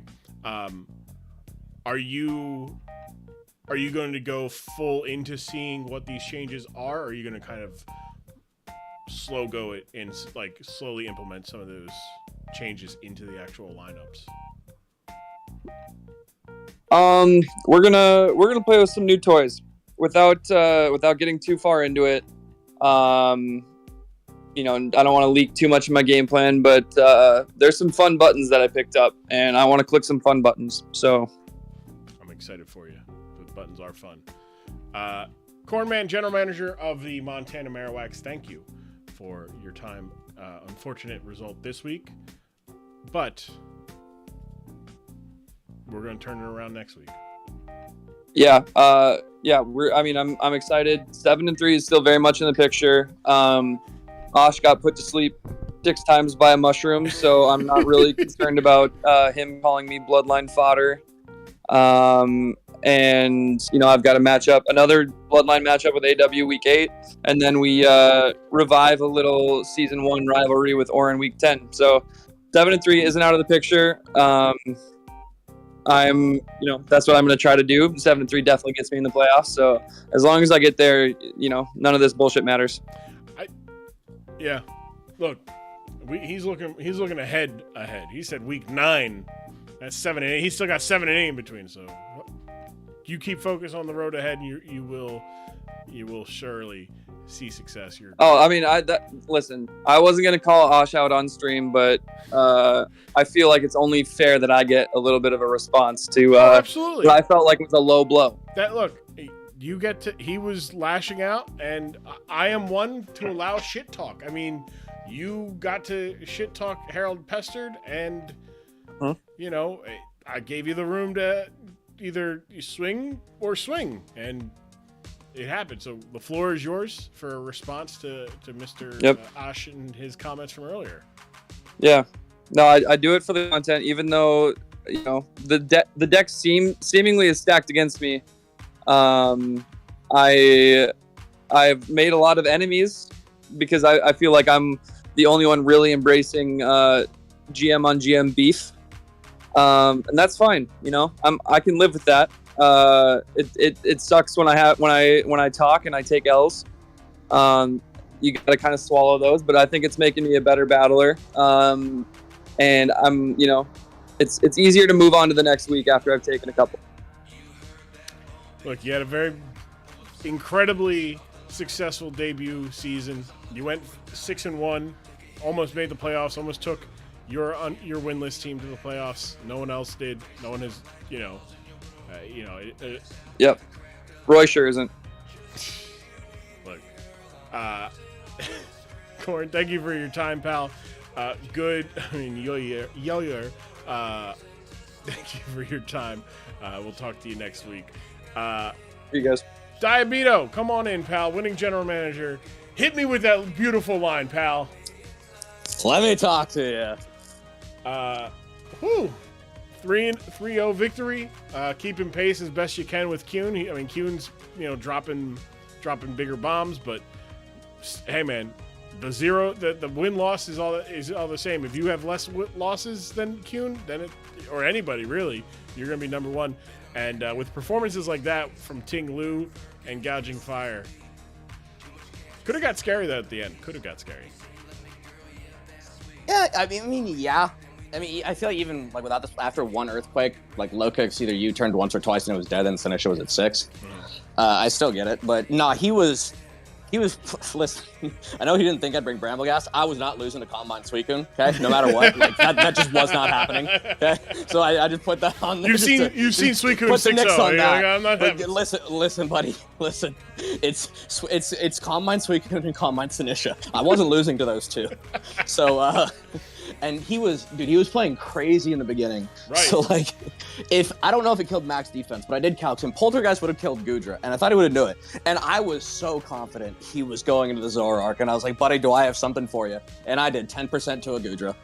Well, here's the thing. Sick. You don't hit the Hisuian Zoroark either, though. Listen, that's what the Power Whip would have fed families. I'm telling you. It probably would have. You're right. It would have. It probably would have. I've watched that match 3 times before stream just because I kept forgetting to take notes. So I was like, shit, and I'm like, fuck, I'll take notes later. And I was like, oh yeah, here's the Hisuian Zoroark. Completely forgot about it this time. I was like, yeah, all right, there it is. I'm like, yeah, Grass Knot. The fuck is he going for Grass Knot? He doesn't have Grass Knot. I was like, what? Completely forgot he had a Hisuian Zoroark. Why'd you put the Assault Vest on Ting Lu? It doesn't need it. Why'd you... Listen. I was like... team is really good and really balanced. But I didn't realize, like, his only real physical attacker is Gudra. And so it was like, okay, so I can't really bring Skarmory. And I was like, Tinglu can handle some of the physical stuff, but he's going to have a lot of special stuff. And I was like, wait a fucking minute. Hold on now. He has 4 moves that I can use to attack. Like, let me see what this can do for me. And it saved me. It's very stupid. I can't wait for some of these stupid Pokemon to go up by like 12 points. Like people are gonna Assault Vest Tinglu, it's 30 points. It was insane. But I brought up last week how he very dickheadedly drafted an anti-Trapinch team. So I was like, damn, it kind of sucks his team is bad against, or is good against Bug. Then I was like, wait a minute. I know who doesn't give a shit about that. And it was just like the speed matchup really worked well. Like he didn't get a kill, but like he fucking hooped. He did. Like, He chipped low away. kicks I didn't have a funny button on my team, and every button with low kicks is a funny button.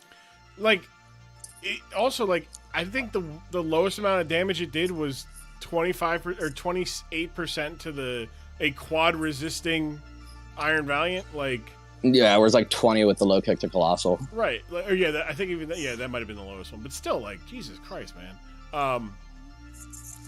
Wild stuff. Next week you're gonna take on Pro Scream, and Pro Scream is turning the season around a little bit. It started a little rough. Is now 3-3, and on a 2-game winning streak. So it is streak versus streak. What are you cooking for him? Can we get a chef preview? Wouldn't you like to know, Weather Boy? That's why I asked. We listen. We got some stuff. We got a plan. Yeah, we're respecting the team he has, and respectfully seeing how he's gonna deal with it after. Look, he's got that Dondozo. All right, that is. Yeah, we call him Don Bozo in these parts. There we go. Got this. Look, just good to you. Beto, thank you for your time, bud. Congrats on remaining undefeated and atop the standings with Kuhn. We'll talk to you next week. Coffee. The Sacramento general manager, Diabeto. Beto. There's 3 photos that Beto will post. A fat bear, you just got soaked, and then just random coughing photo. You need. Yeah, that's about it. You just needed the Ogre Pond. That was it. All right, so let's take a look at our standings at the end of this week. Indianapolis still at the top. Sacramento still second. Arizona still third, but Long Island makes the jump to 4th place at 4-2, leading the crop of 4-2 teams with 11 differential. Twin City and Minnesota standing strong at 4-2 as well. Then you have British and Delaware rounding out the playoff picture with British having 5 games because of the match with Colorado. There is a potential that we go into the Week 7 slate of games with 11 teams at 500. Like, it's insane to think about. 11 teams at 500. They're just beating up each other. But right now, Montana and Edina also at 500. Montana at 3 differential and Edina at -5. Colorado incomplete, has not completed their Week 6 match. They have until the deadline for Week 7, and they are 2-3. Aussie at 2-4, -2. So in position to potentially get a little bit of a end of the season run at the playoffs, much like they did last season. Pig's Eye and Dallas will be taking on each other next week in hopes of one of them going 2-5. Cambridge and New York remaining winless on the season. Cambridge -17, New York -25. The strongest strength of opponent belonging to New York, the weakest being to Cambridge due to the three forfeits, but of somebody who has played a full slate of games. I believe the weakest belongs to, I think Delaware, right? Let me look at this. Because I have it on my commit sheet. I have it like,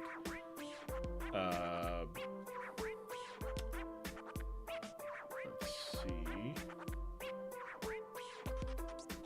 Somebody who's played a full schedule, please. It might. Oh no, it's Indianapolis. Sorry, Indianapolis. Oh no, Indianapolis had a forfeit game. Okay, so hold on. I gotta jump once more. I gotta jump up one more spot. It is Minnesota. Minnesota has the lowest strength of opponent of somebody who has had 5 or 6 games played with an actual. What are you trying to say? I'm just there's wow, those are fighting words, Grom. Watch them out. There's just a lot of people. I just want people to know that, like, yes, Cambridge is down here, British and Colorado are down here. They haven't played their week 6 game yet. There's some people who have some, like Arizona has 40, but they have a 0 in their strength of opponent. So it is what it is. Some people will take that 0, will take the win over the 0. Some would be like, might get close. And now I think we're going to start seeing in the next week or two, the schedule-wise, some important matchups to help with standings as the tiebreakers and everything start breaking up a little bit. Aussie and Delaware are in the same region in terms of standings. Montana, Colorado, even Pig's Eye and Dallas, British and Arizona. Indy and Long Island, like, look. General Manager Johnner last season called his shot, and Harold Pestard has not really, but kind of did this week and said that Indianapolis has not faced anybody like General Manager Harold Pestard, so that is our main event next week. We're going to open next week with the rematch from last year's playoffs in British and Arizona. So Arizona is going to get back-to-back opening kickoff games.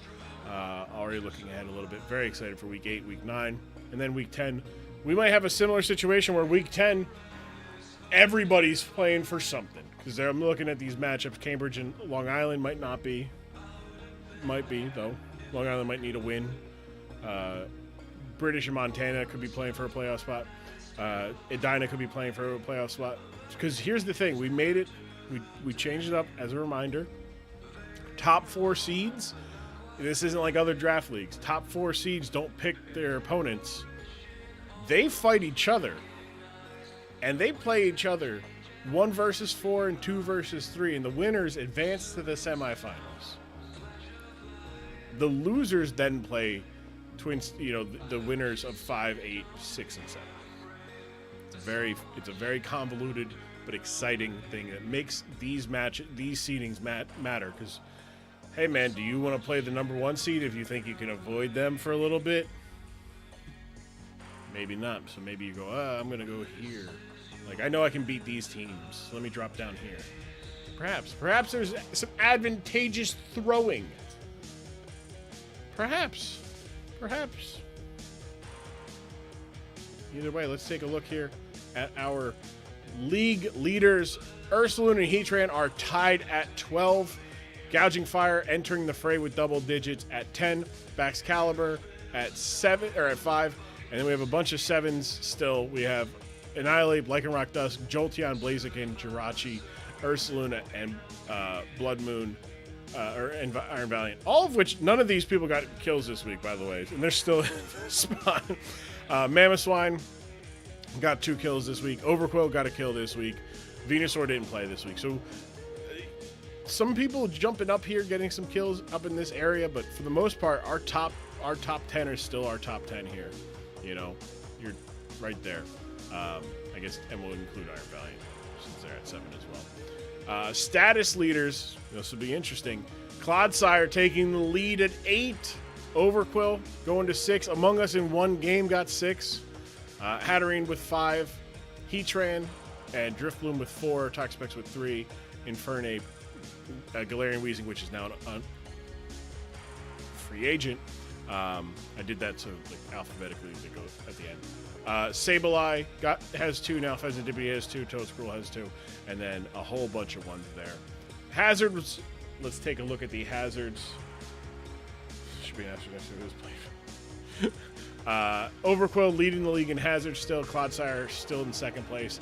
Landorus with 4. Samurott, nothing changed here. Hatterene getting 1.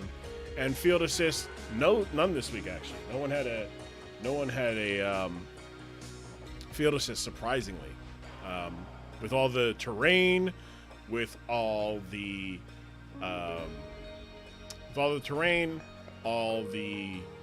weather, all the trick room, the webs. No, none of that.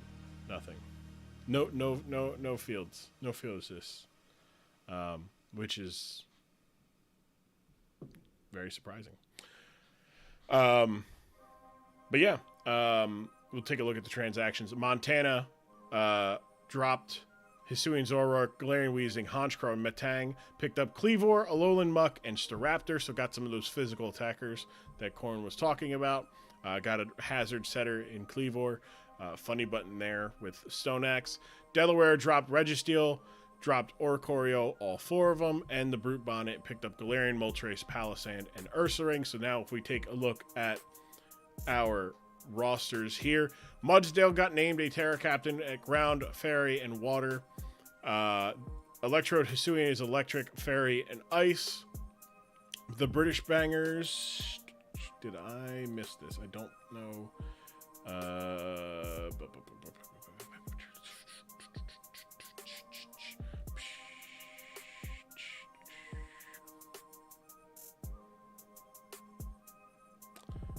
Nothing from, no, didn't get any answer from Orin about that. So Dark and Fairy will remain on Mabosstiff. Mabosstiff does not have a 3rd Terra. The Roy added a Electric, Flying, and Water onto Kilowattrel, and Ice, Fairy, and Steel onto Reg Ice, leaving Clawitzer with just Water and Dragon. Colorado, nothing changed there. Dallas Dusclops, they rounded out, put Grass Fairy and Poison on the Toadscruel. Delaware added, in adding Palisand and Ursaring, added 2 more potential Terra Captains. Ground, Fairy, and Grass for the Palisand. Normal, Fighting, and Ghost for the Ursaring. Indianapolis added Normal, Dark, and Ghost onto the Mousehold to round out their final 3. Minnesota did not name Slacking as a Terra Captain, nor finished off the Magmortar. And Comfy is a Fairy, Fire, and Ground for the Twin City Thick Boys, Marini, Poison, Fairy, and Steel. And I think that is it. Oh, and Pig's Eye, or I should say there are a couple more. Pig's Eye added Ice, Steel, and Water to Titan, and Steel, Fire, and Rock to Orthworm. The New York Cosmic added the Ghost type to Umbreon. Wait.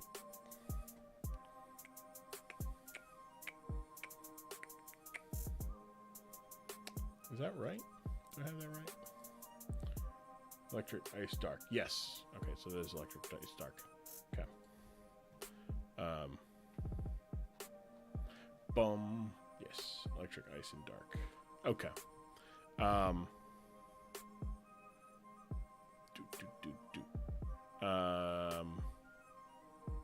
So yeah, that's it. Those are all the changes. Everything is up to date for the league. Stats, everything.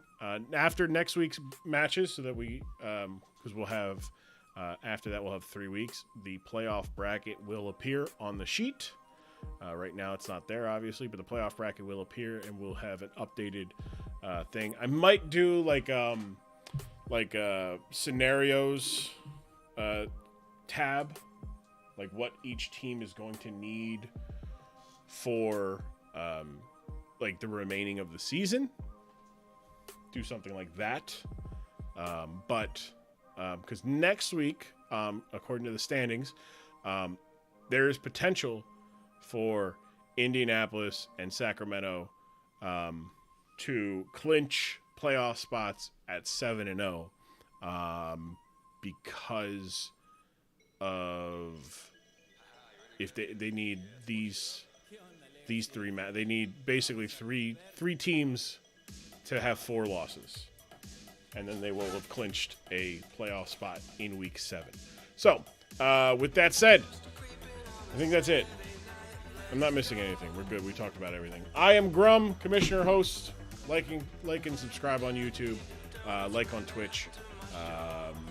Follow me on Twitter at I am Grum. And support.grum.tv is the Patreon, where you can get all your incredible perks of supporting me financially for as low as $1, including behind the scenes stuff that's going on and the whatnot.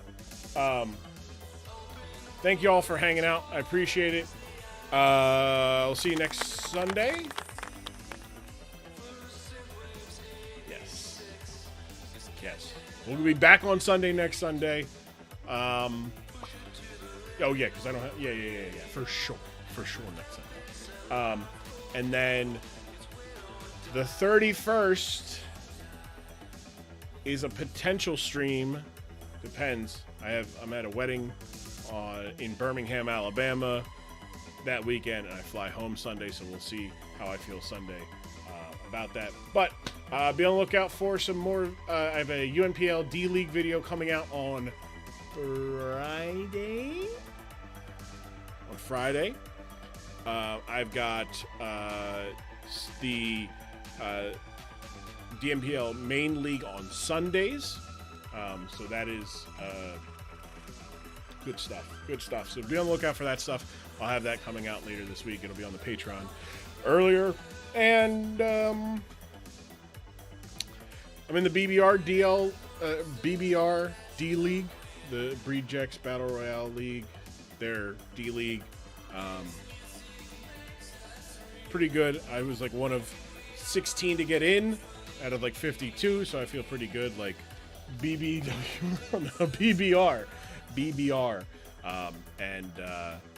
Yeah, so I made it somehow with only having like, I don't know, 4. It was like I was just going on. They go off of like your Wi-Fi battle content. I think when I applied or when they looked through, maybe I had 3 or 4. So thank you, by the way. Thank you, surfing. Thank you. I appreciate that. Thank you all for hanging out. I appreciate it. Between now and the next time I see y'all, I want you guys to do a couple things. I want you guys to be good to yourselves, be nice to people around you, do something kind for a stranger. It is easy, as simple as just staying home. You don't need to go out. If you want to go out, you can go out. But if you do go out and go to the store, give somebody some space at the store. Don't be up on their ass. Hold the door open for them. Don't be on their ass in the line, breathing down their neck. Today this lady gave me attitude because I was giving her space. I was like, look, I don't want anybody on I don't want to, like, she's like, why, you're afraid I have COVID? I was like, no, I just want to give you space. What? Anyways, the man is addicted. No, I am, but also they're spaced out to where I'm not doing more than 2 at a time. Yes, Kyle. Right. Monica's are all over. Although this wasn't a Monica, it was. But yes. Thank you all for hanging out. Remember to wash your hands, wash your ass, wash your calves, and I love you guys from top to bottom, the sides, the corners, the back, the front, the inside, the outside of my heart. I love you all. I will see y'all next week. Remember, it is not just enough to be tolerant, that you must be anti-intolerance. That's anti-racism, anti-sexism, anti-homophobia, anti-transphobia, anti-bigotry in all of its ugly and disgusting shapes and forms, which also includes being anti-genocide. Remember, free Palestine, free the Congo, until everybody's until they are, until we are free from genocide, no one is free. Just disgusting stuff going on. Call it out in general. When you see bullshit, call it out. I love you guys, and I'll see y'all next week. Until then, stay. Mwah. Sweet.